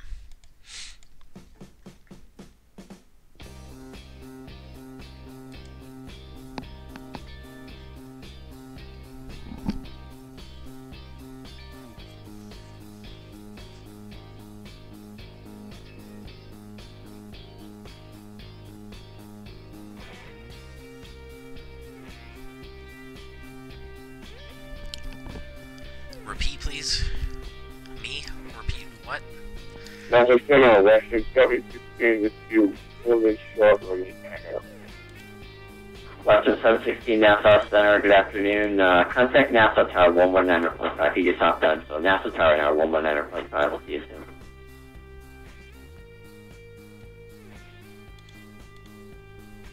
Oh, ATC. Alright, cool. Well, I'm gonna go finish making lunch really quick. Actually, let me check VATSIM, see where I am in oh, what the heck, I'm not even, I'm still, like, way to the east of his airspace, but whatever. So, we got a while. So I'm gonna go grab my lunch real quick. I'll be back.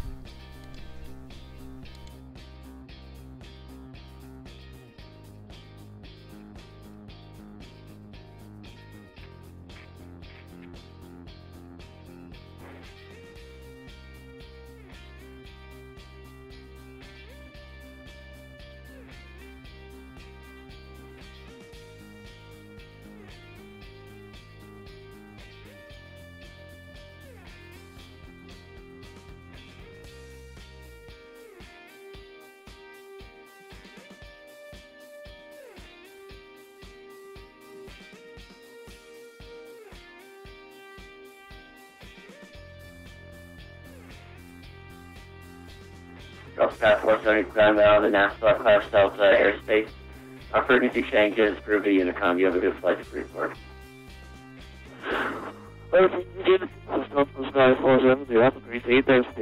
See you. Yeah.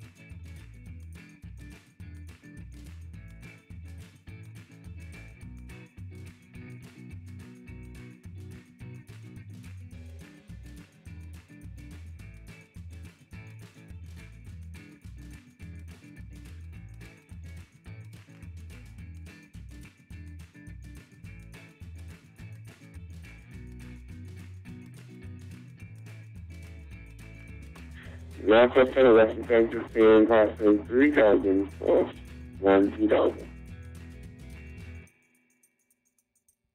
Western 716, NASA Center identified, climb maintain 12000, clear direct Freeport VOR.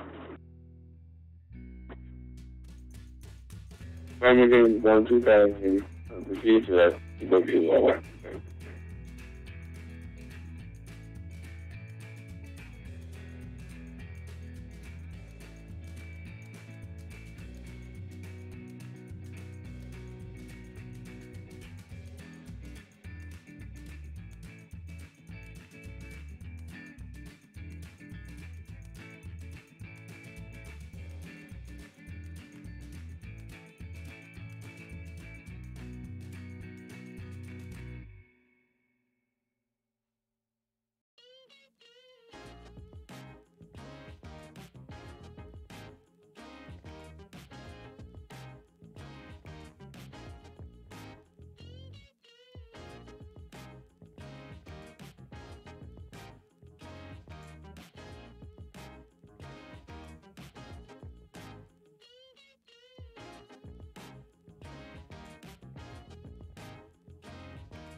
Takeoff Airfast Racing NASA Airport AC Mission Bravo, now currently NASA altimeter 3009er.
Yo, what is up, Jeckum? Welcome aboard, and Hobbit, what's going on, man? I'm just eating my lunch right now, so you'll excuse me if I don't talk too much.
Once it's done, it will be right back up controls.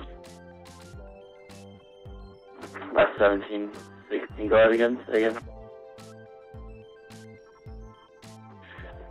Left 17, will be right back up controls. Left 7, 16, Roger that, just report when you're back.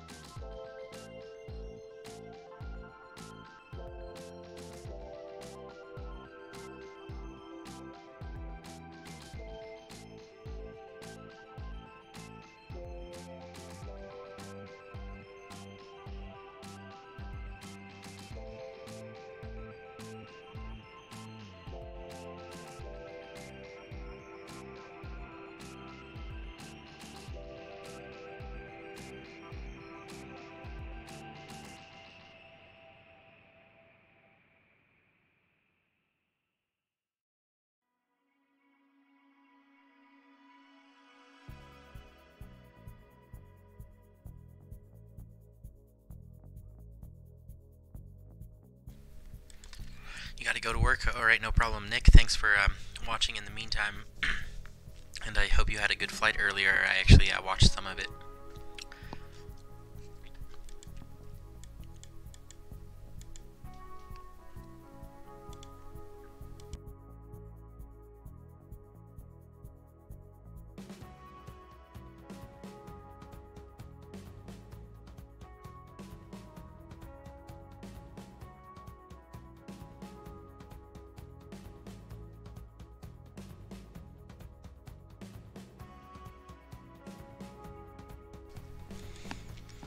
Yo, what's up, Rest? Welcome aboard. This is the PMDG 737.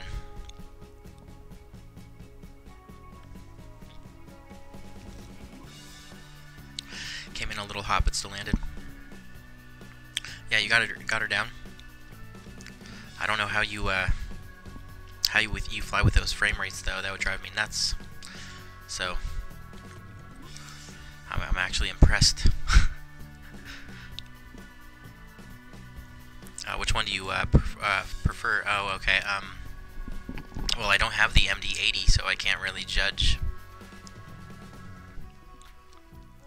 So I guess by default I have to select the PMDG.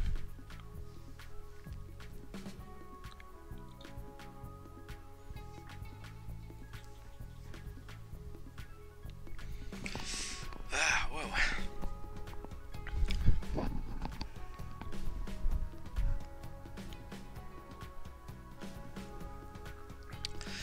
Yeah, I put some hot sauce in my lunch, so I'm like tripping now.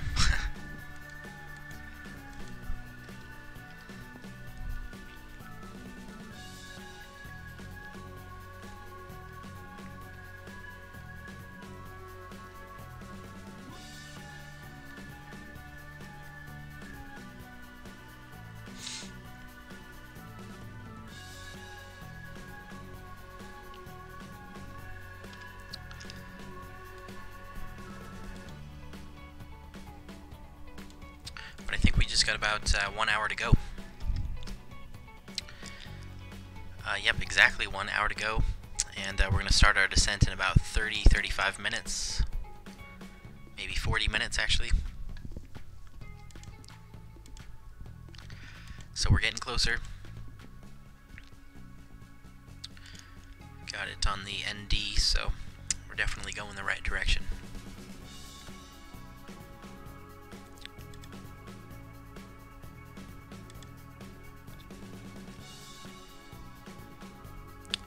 Oh, interesting. Alright, I need to pull up this arrival chart. FLIPR 5 arrival. So that is right there, okay.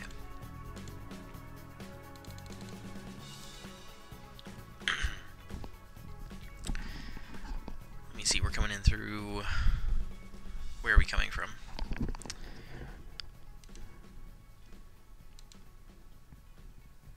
From COZIE. Where the heck is COZIE?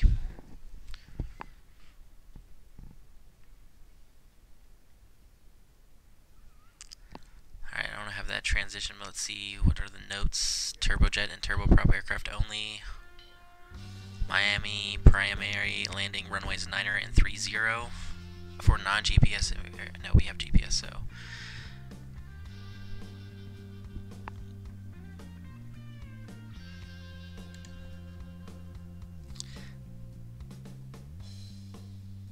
ZWX flipper, what the heck?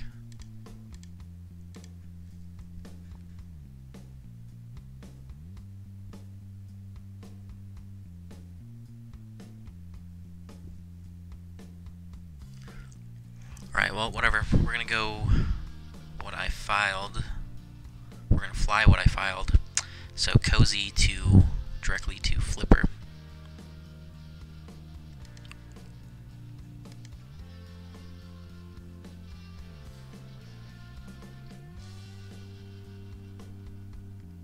Yeah, okay.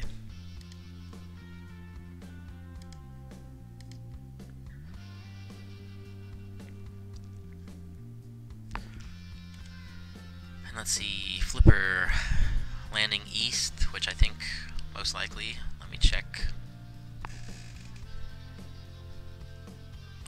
Yeah, if they're landing east, so it's, looks like for runway, let me pull up the airport diagram, for runway 9.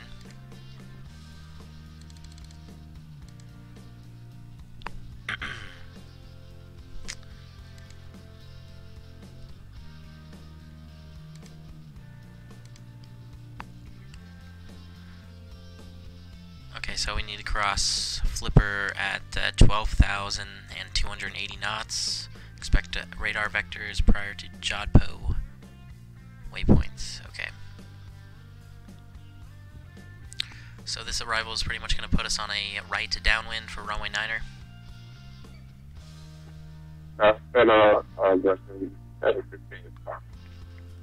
So we're going to put that in. FLIPR.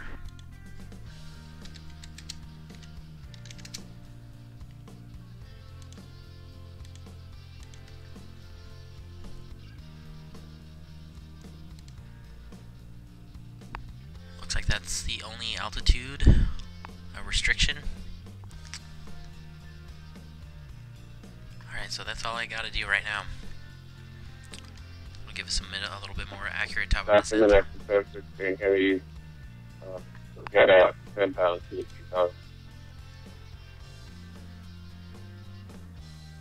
Plus 716, yeah, chances start your suffer there about 5 to 10 miles, but I can give it to you now. Pilot's direction to send across Freeport VOR at or maintain 3000. The Freeport altimeter is 3012. And cross the conclusion at 2000.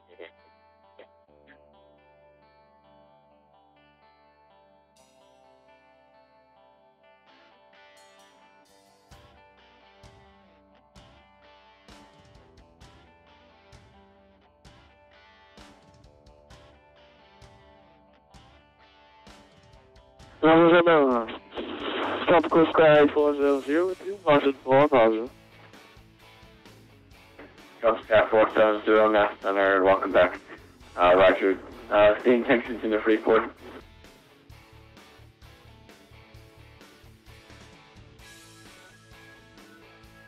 Find the visual report, Tropical Sky 470, Roger that. Visual approach to 38 farm, if you want full stop landing or you touch and go. We'll take full stop for 5470. Tropical Sky 470, Roger that. Report the Freeport field in sight. Radio, Tropical Sky 470.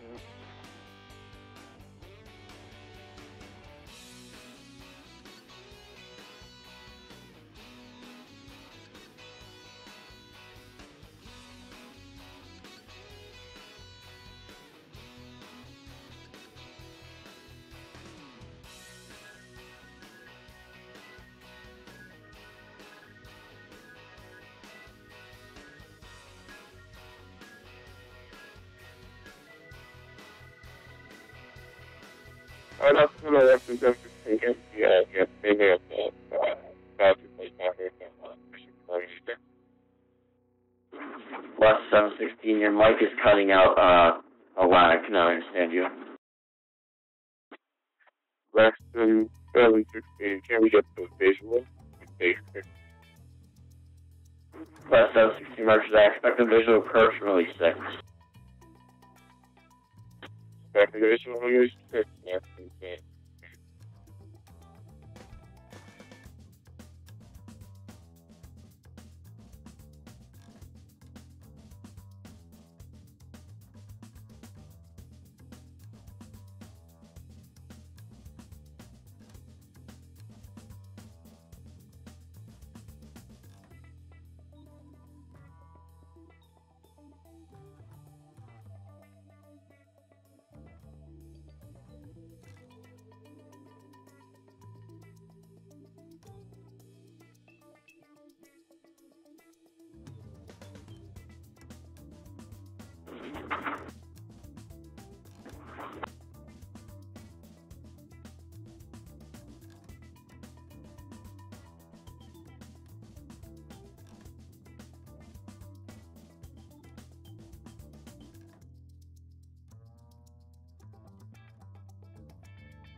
Now, the Lieutenant Tropical Sky 470 has the fuel in sight.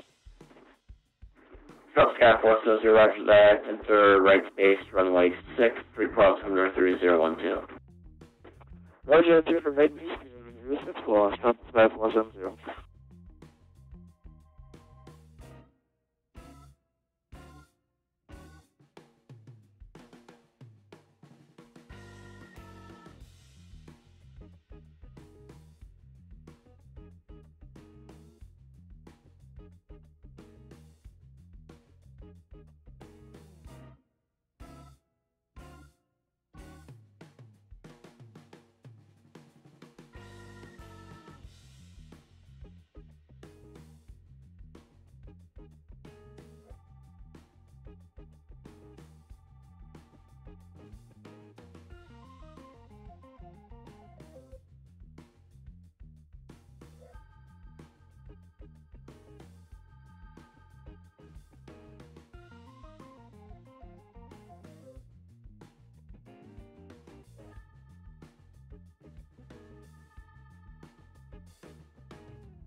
Truck Sky 470, the wind 08011, runway 6, clear to land. Clear land, Risk, Tropical Sky 470. Alright, we are about 10 minutes, just over 10 minutes to our initial descent. We should get a descent clearance. Western 716, fly heading 300, descend to maintain 3000. Vectors for the visual approach runway 6. Airlift 4300, Let's get a weather check for Miami.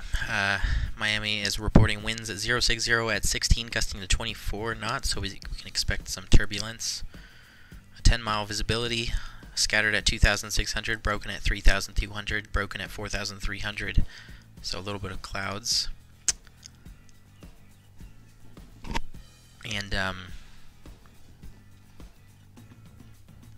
Med 2219, at discretion, descend across FLIPR intersection, how to maintain 12,000. The Miami altimeter is 3010.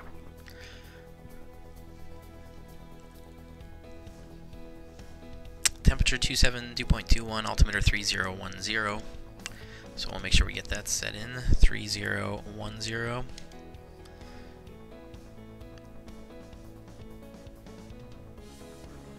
American 2219, discretion, descend across FLIPR intersection, active and maintain 12,000. The Miami altimeter is 3010. Oh, I totally missed that, I think. Okay, we'll descend across FLIPR at 12,000, 3010, American 2219. I was like, but that was almost perfect timing. I was looking at the weather.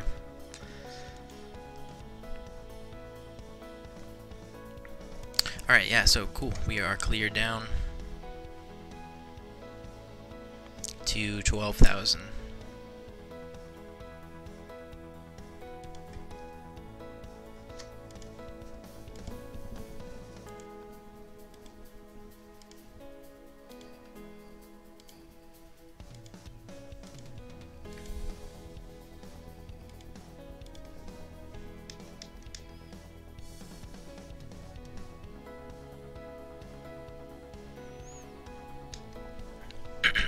Arizona, Falcon 470. DK, South Cat 470, welcome to Freeport, taxi at the hotel, remain in frequency, have a good one. Hotel, this frequency, Falcon 470, good day. Where are we in the world right now? We are just to the southeast of Nassau.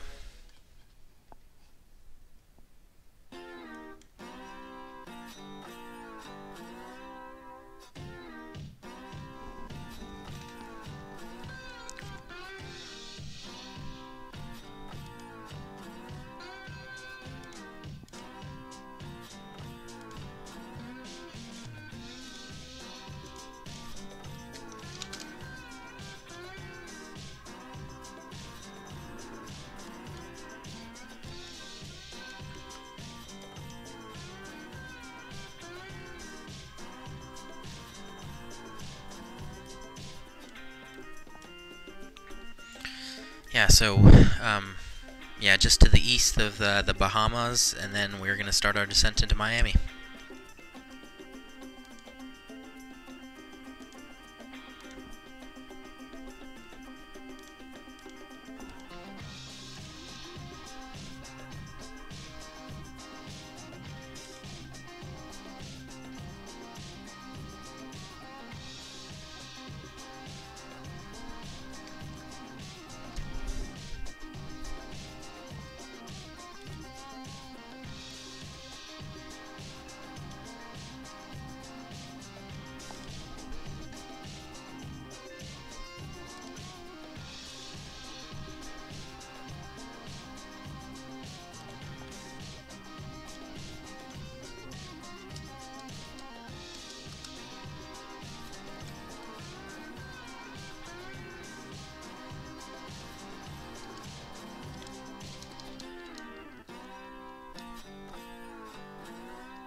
Okay, so we got an ILS for runway 9er. We got an RNAV for runway 9. Which one shall we do?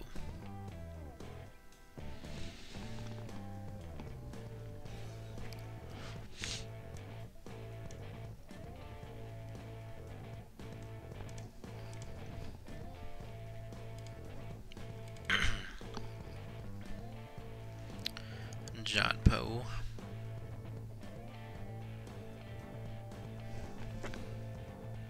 That's gonna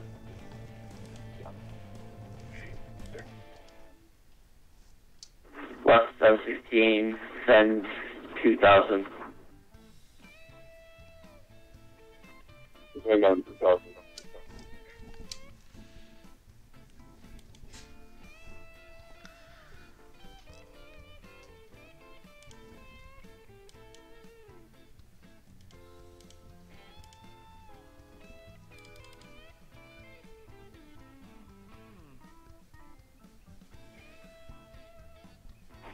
Now the top was guy 47, because VFR engines and also bombers. Alright, I think we're gonna do the ILS. Okay, 471 NASA cleared through the Nassau Airport. Radar response for 63 Victor, that is filed. Disregard, sorry, are you VFR or IFR, sir? VFR guys 47, 47. Suspect 47 large jet, disregard the last clearance from way 6 taxi via Alpha Free Crossing Road 3012. 6 the Alpha, guy 47. How did I get that bar at the bottom? I'm using a program West called 716 to riding 050, descend to maintain 1,700. Through the turn field is going to be 12 to 1 o'clock, 14 miles reporting site. Sorry, just wait for this call back for this ATC. What? No readback? Alright, yeah, I'm using a program called Bean Overlay. That's B-E-N-E Overlay. If you just Google that, I think it's the first website that comes up. Or actually, if you just go to beanoverlay.org, Bean Overlay. Actually, I'll just put the link in the description. Or not in the description, I'll put the link in the chat. Right there. It's just this little program that you kind of reads your flight data, and you can kind of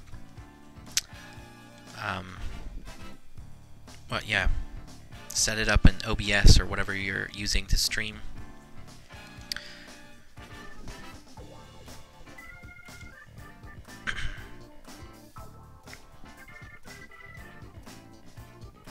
It's pretty nifty. It has some good features. I'm only using the progress bar, but it has some other overlays that you can put up.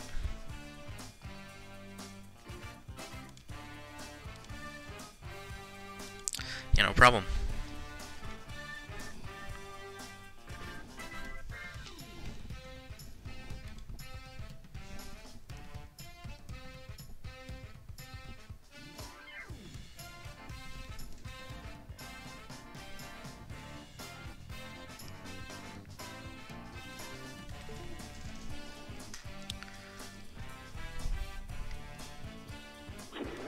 West 716, field now is 12 o'clock, 8 miles report in sight. West 716, yes, right? Yes, visual. West 716, roger that, clear visual approach from my 6.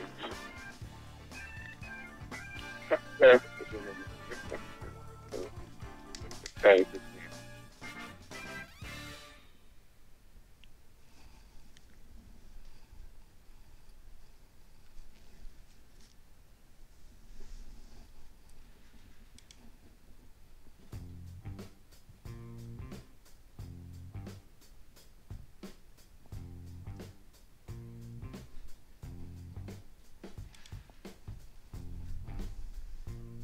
West 716, the wind 0011, runway 6, clear to land.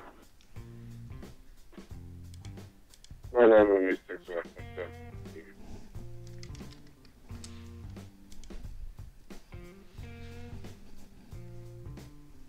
Alright, just a couple minutes to descent.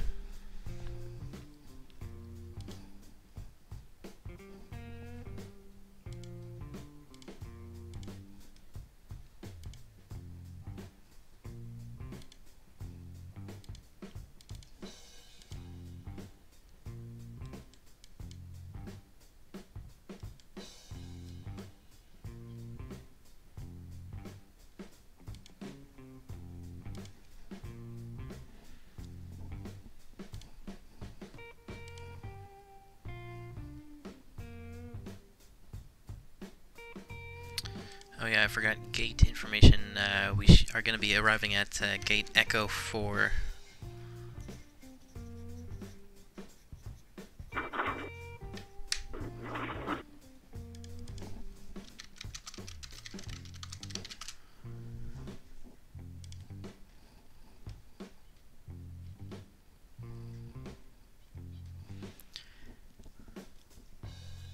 Echo 4, okay, that makes sense, because it's the international terminal.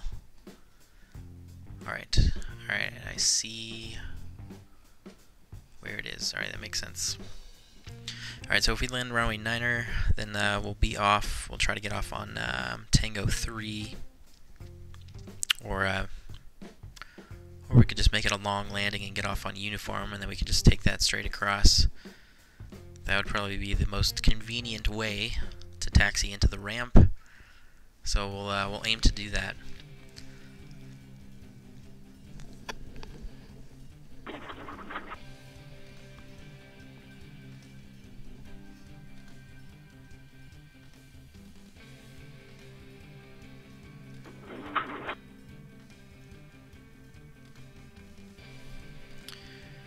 And so if we turn left on Uniform, we'll follow that across runway 12.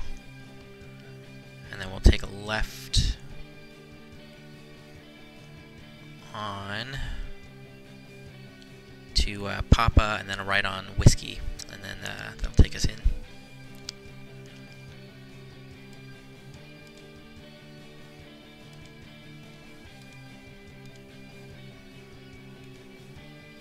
Oh, whoa. There's our top of descent. Let's get the seatbelt signs on.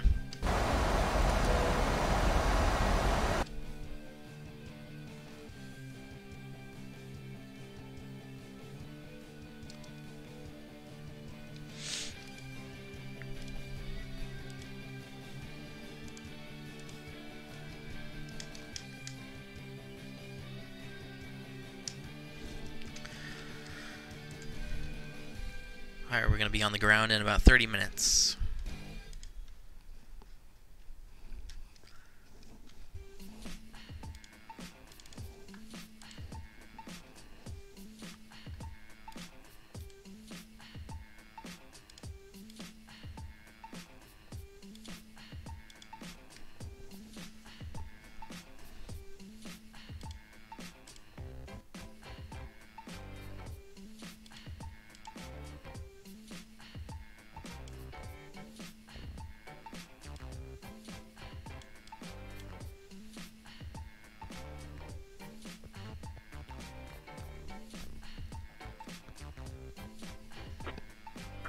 Nothing to the left and south, 6 engine feet.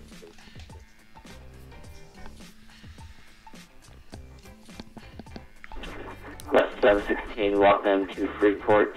Exit right on Bravo, join hotel, taxi ran via hotel. Have a good one. 35 Bravo, showing back to taxi.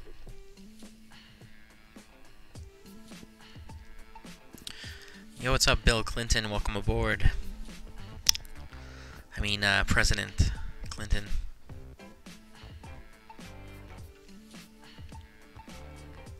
Oh, never mind. It's the name used in a sentence, so never mind.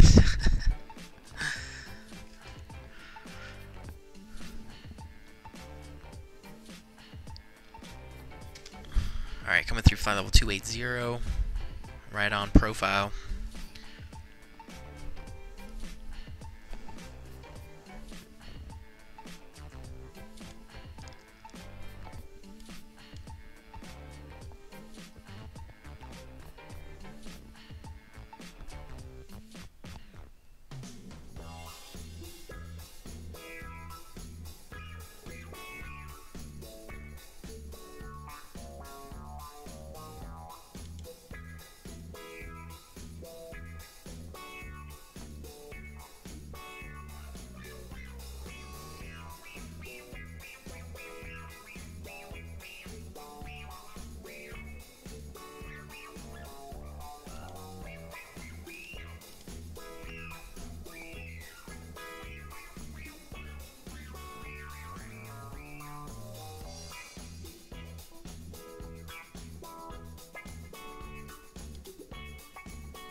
Alright, now it's 716 BMD right off. That's 5 minutes. So that's where it's possible. West 716, once again, your mic's cutting out. You're going to put it in Texas in. West 716 BMD possibly 5 minutes. So that's where it's possible. 716, Roger. Jabari Thomas, what's up? Welcome aboard. How much did I'm I... West 716. We do apologize. Possibly possible. How much did I West spend? 716, no problem. I think it was about, $1,400 or $1,500 I spent on this. That includes the monitor and everything.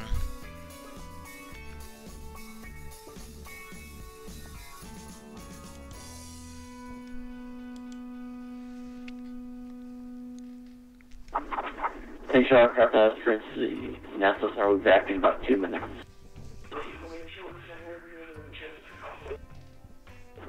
American 2219, departed by airspace to the West Miami Center is closed. Radar services terminated. Frequency changes. Have a good one. American 2219, good day. Alright, we are clear to switch frequencies. We're switching back to advisory. Yeah, no problem.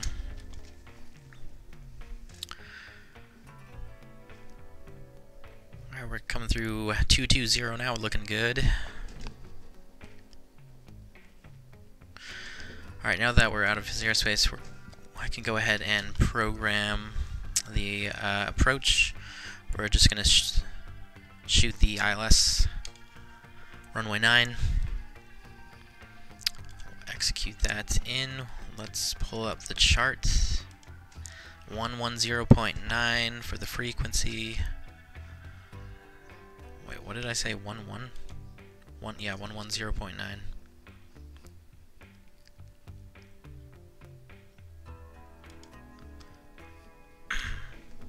And then the course is 0902.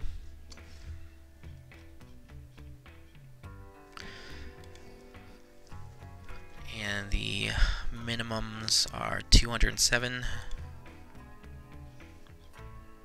Oops. Don't need to move that much. So if we don't see the runway by 207 feet, we'll initiate a go-around, in which case we will climb to 800 feet, then climbing right, turn to 3,000, direct Virginia Key VOR, and hold. Continue climb in hold to 3,000. Alright, so 3,000 is going to be the altitude, and it's just pretty much a straight out and a slight right turn direct to Virginia Key VOR. Alright, so we got that all set up. Confirm the frequency and the course here, and we're going to do flaps 30. So that puts our final approach speed at 151.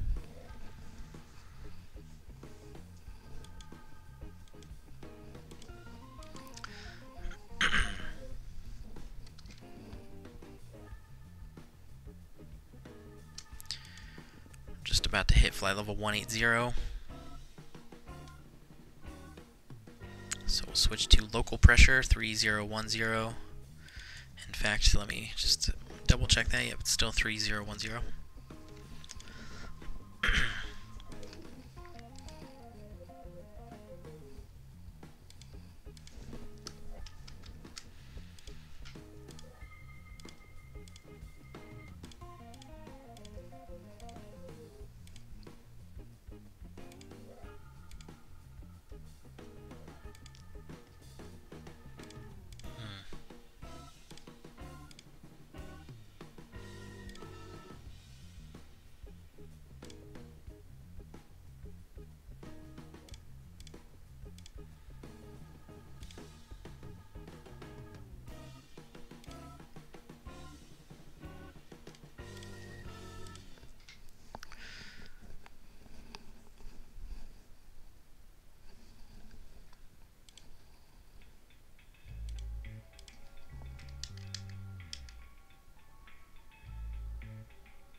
Alright, so it's the winds are a little bit gusty, 16 gusting to 24 knots, so as we get lower we're going to expect some turbulence going through these clouds.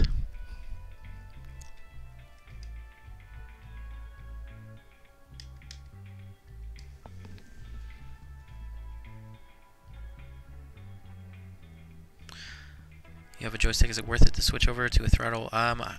I don't know, because I use a joystick too. Yeah, the only thing I'm using is a keyboard and mouse and a joystick. I have a Logitech Extreme 3D Pro, which gets the job done. Although it would be cool, I would like to invest in a yoke and whatnot. I think that yeah, I don't know. I can't tell you.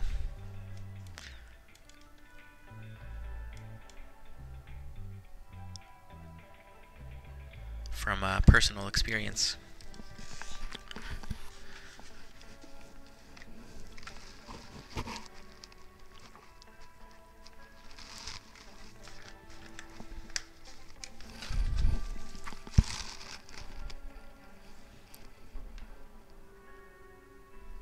You have the same joystick. Nice. Yeah, I think this is a pretty popular joystick. Lots of people have it.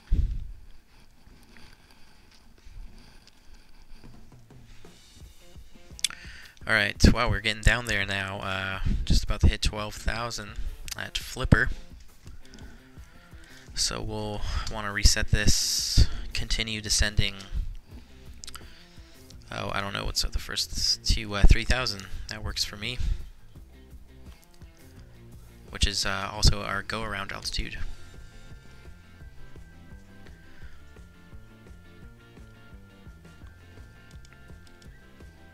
Alright, there's FLIPR at 12, and we'll continue descent.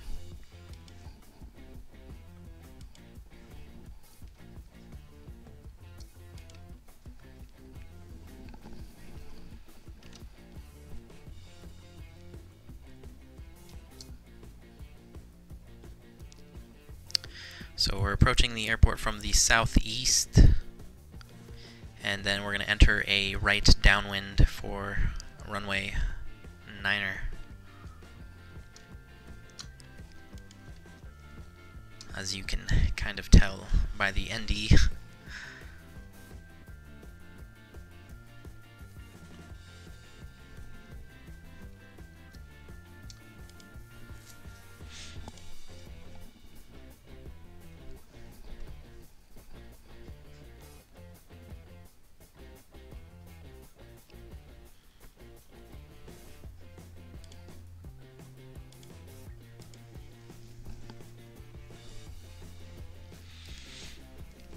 Alright, nice and easy descent now.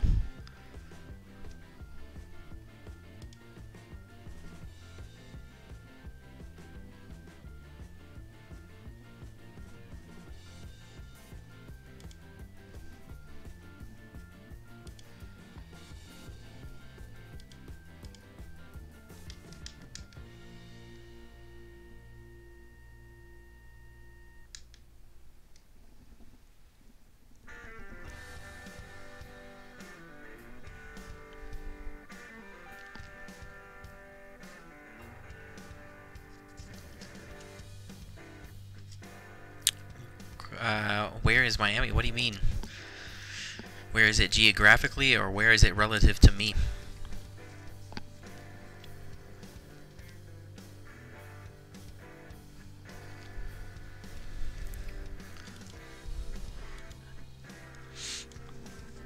It's to me, it's just that there are 12 o'clock, about 25 miles, a little less than 25 miles.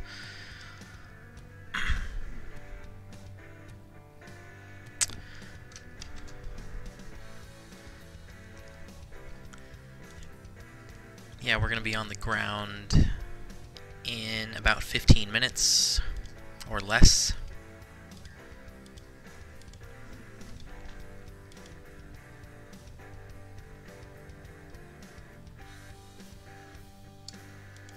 Alright, so we're about to hit 10,000. I'm going to get the engine sounds on, so brace yourselves.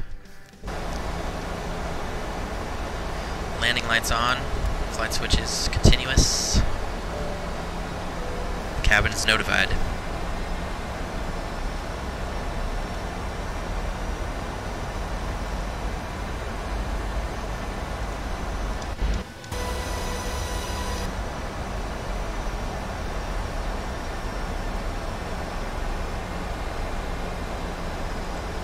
Oh, that is interesting. We do have a tailwind, 16 knots.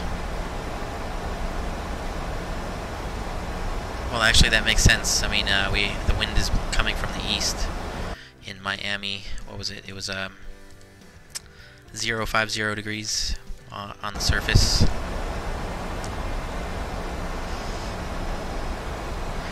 Okay, we're gonna set auto brake 2. And let me do this real quick.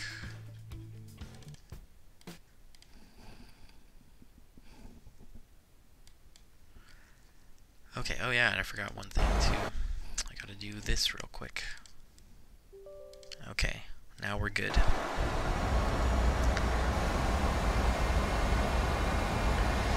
We're landing on runway 9.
Turn the V speed on,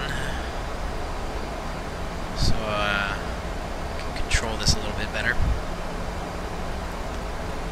Descend.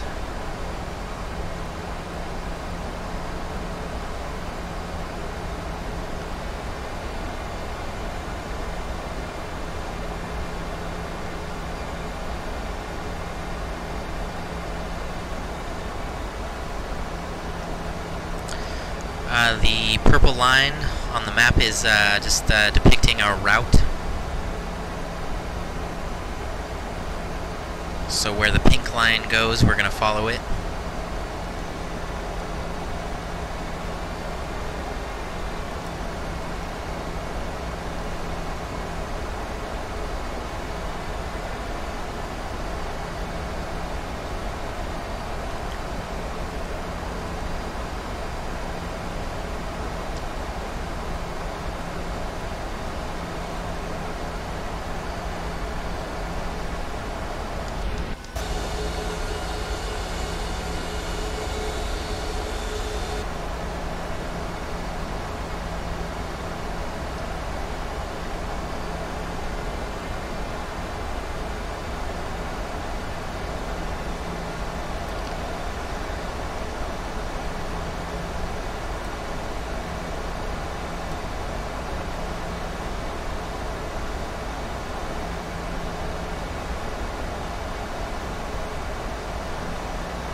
There's the airport, right behind this cloud. And it is getting bumpy. Alright, let's make sure we are not getting too fast. Speed brakes.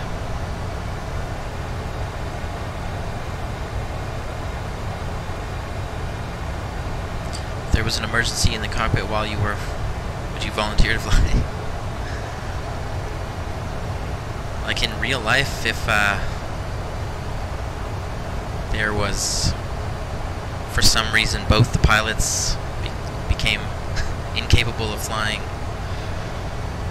then I would volunteer. It's better to have someone with some experience or little experience than no experience at all, unless there's somebody more qualified than I am. I mean.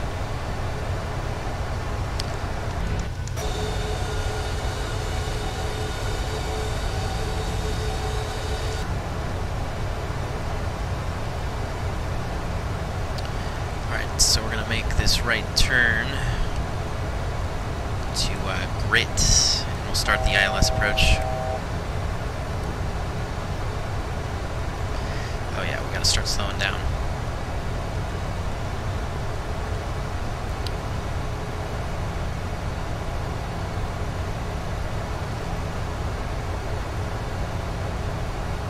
Let's make this right turn. We'll level out at 3,000 and bring the speed back, and then we'll begin the approach.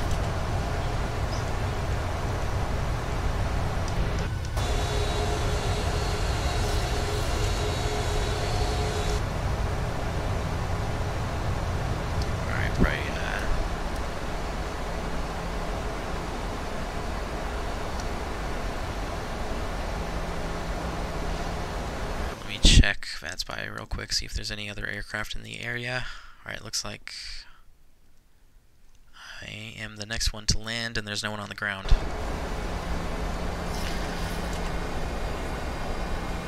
think it would be different because playing a game, it's not the same being inside airplane. I'm guessing, I don't know. Well, I mean, I have some real-world experience. I have about 20 hours in the Cessna 152.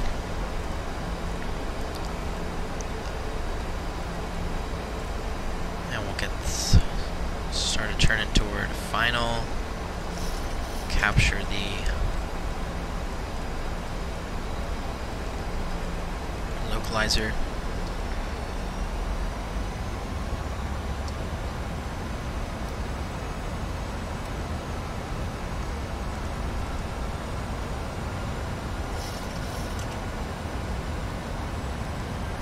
And flaps 1.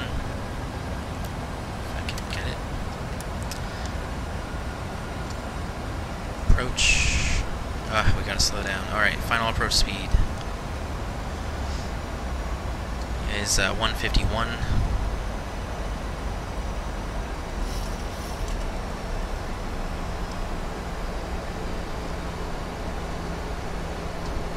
I forgot to bring the speed back. Alright, we're gonna pop the gear down a little bit early, get some parasite drag.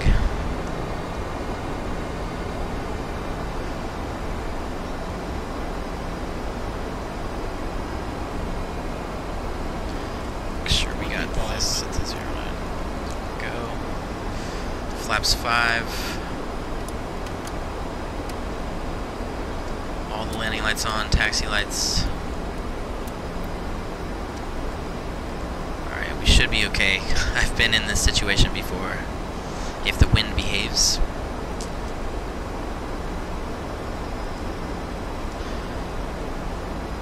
Get the cabin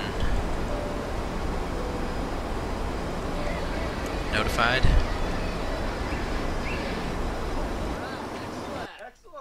Brosart, thanks for subbing, appreciate that. Alright, speed is slowly coming back.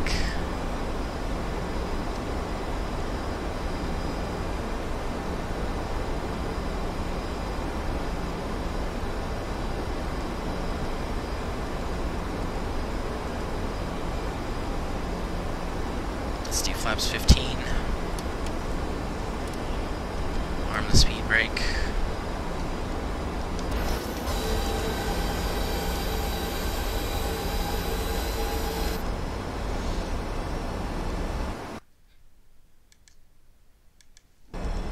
Love Miami approach.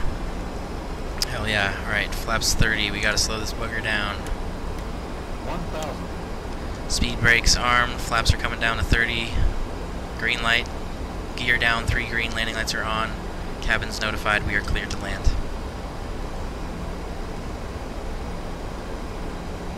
Alright, I'm going to go ahead and take control.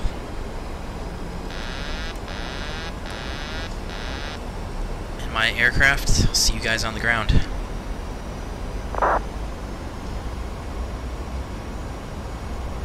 Well, slowed down just in time for a nice short final. A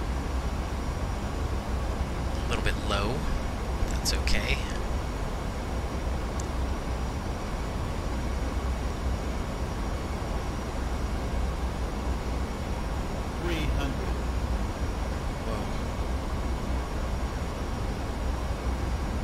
Glide slow. Minimums. Glide slow. Landing.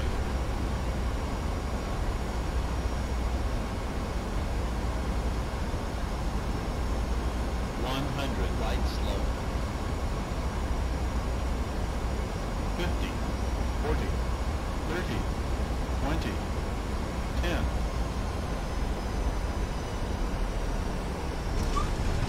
Alright, and reverse thrust.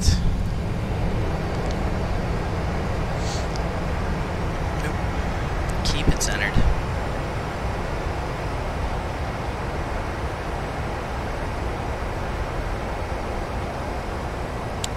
60 knots, manual braking, and let's see if we can roll down to uniform. Ah, that's all the way up there. Now, we'll just take this next left. Get this off, stop the clock. Landing lights. Speed brake stowed. Flaps up.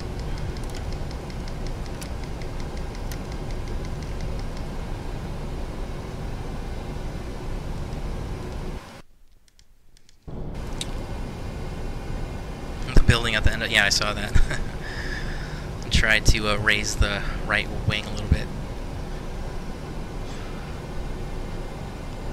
Rest, thank you very much, and Juan, appreciate that, guys. And if you enjoyed the arrival into Miami, make sure to give this video a thumbs up.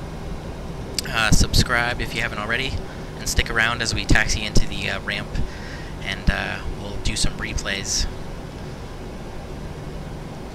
Alright, let's see. Let's make sure I know where I'm going.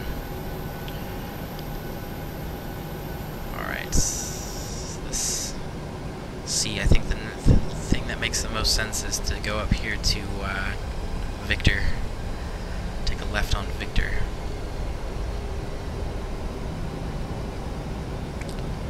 Let me pull up the airport diagram. Yeah, left on Victor.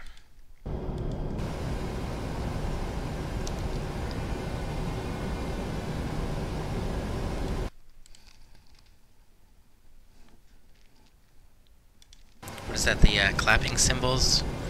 Thank you, Elmer.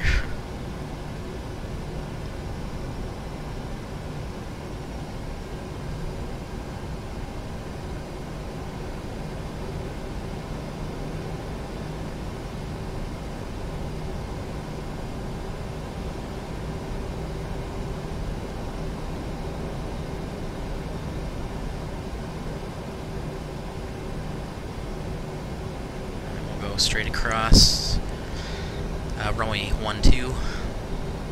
Make sure the approach path looks clear from both ends.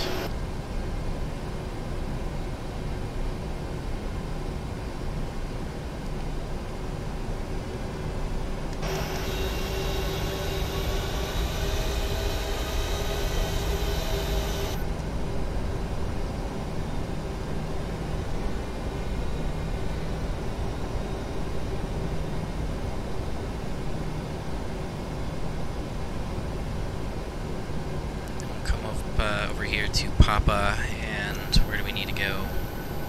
Okay, cool, straight into the ramp actually. We'll just go straight. Alright, we're clear of all the runways, the strobes can come off. Or wait, no, I already turned the strobes off.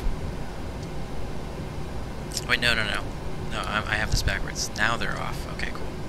Yeah, I didn't remember turning them off, so I was like, what? Okay. Yes, now they're off. So turn here. Into the ramp we go. Looking for gate Echo 4, which I believe is the second one to the end on the left side.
Here it is, the second one on the left. From the end. Wait, what the heck? Okay, yeah, the next one.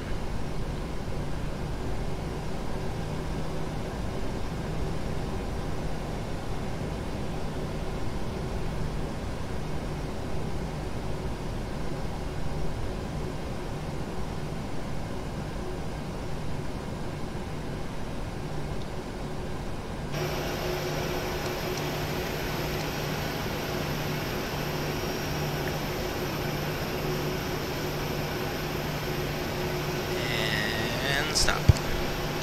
Alright, jetway's coming in. Whoa, we've got to make sure we're on APU and we can cut the fuel.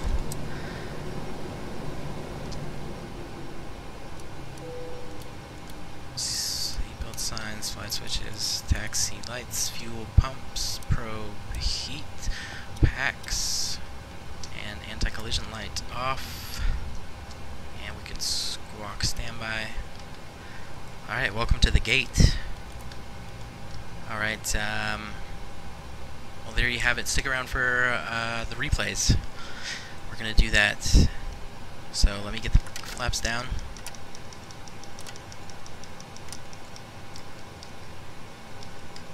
To 30.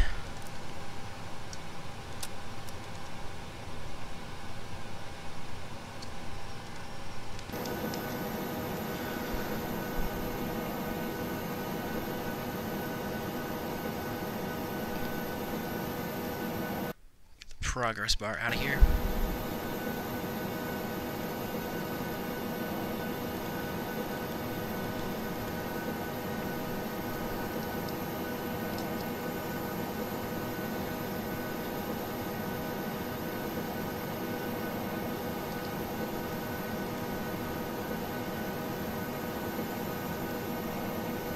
Alright, just waiting for the flaps. Let me get the ACARS data out. Let's see what we did. Negative 129 feet per minute at 141 knots for the landing rate. So, not too shabby. And then the block duration was 2 hours and 58 minutes. What the heck? Oh, never mind. Wow, that's crazy. We got here apparently 30 minutes early, according to FlightAware. Weird.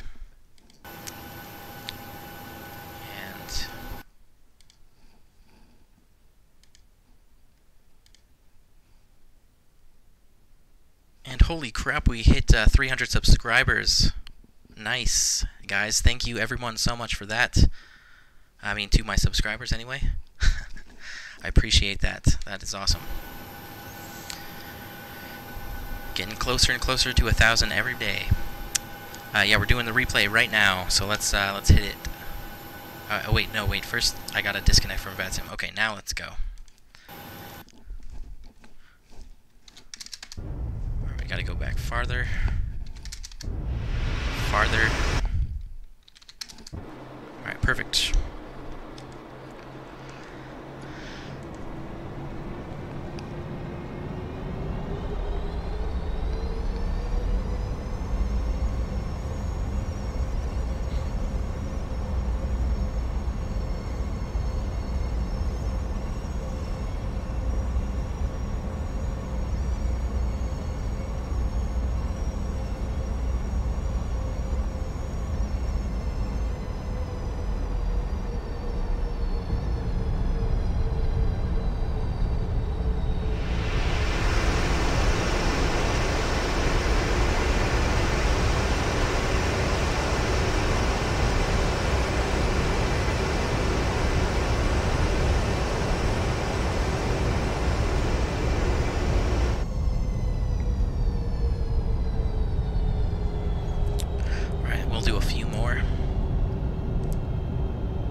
we come so close to that, what is that, a church or something?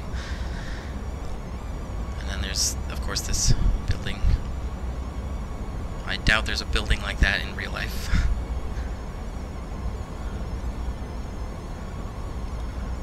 But yeah, we came in a little bit low for the approach, but we got a good landing, so I'm happy.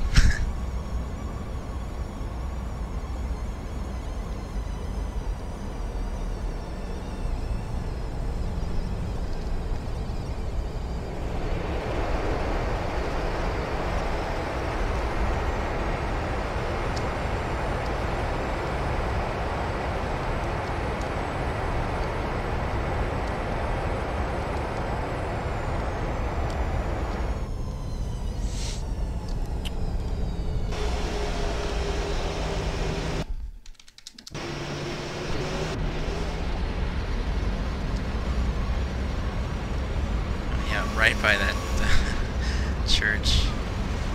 Let's look how close we get to this this building. Oh my god. Wait, I just want to go back and look at that one more time. Alright, we still had lots of clearance, but we were at the same altitude.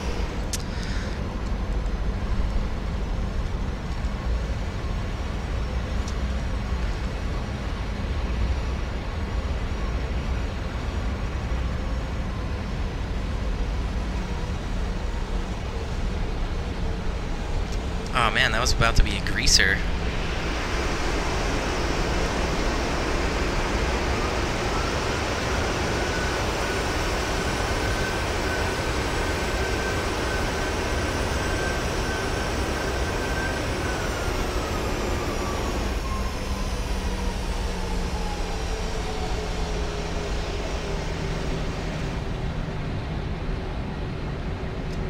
Man, that was almost smoother than it was. Alright, let's just do one more.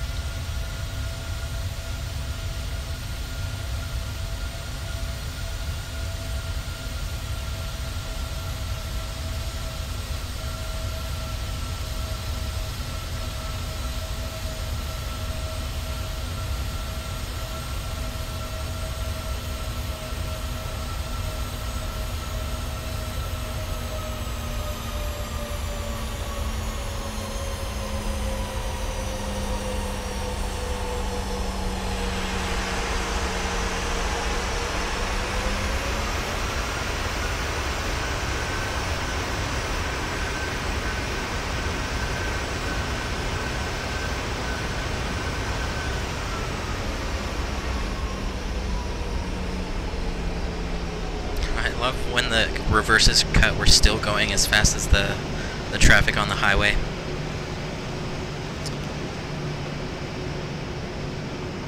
That's funny. Alright guys, well that's going to conclude this flight. Let's hop back over to the gates. And let's make sure everything's shut down. We'll get the flaps back up.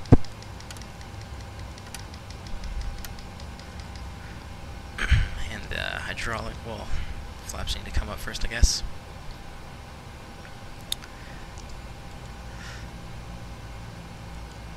Alright, like I was saying, this is the end of the flight, so that means also the end of the stream. I want to thank everybody for watching, and I appreciate all the new subscribers, and if you guys enjoyed the arrival, make sure to hit that thumbs up button, the subscribe button, and if you're interested, hit the what is it called? The bell symbol if you're interested in getting notified for when I go live in the future. Alright, so this plane is in turnaround mode, so I'll leave it for the next crew to come in and to fly her to the next city. And I am going to be shutting down the stream. There we go, now everything's shut down. So I want to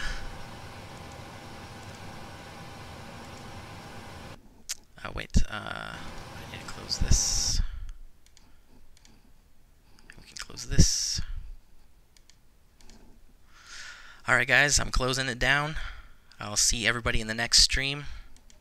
Until then, peace out.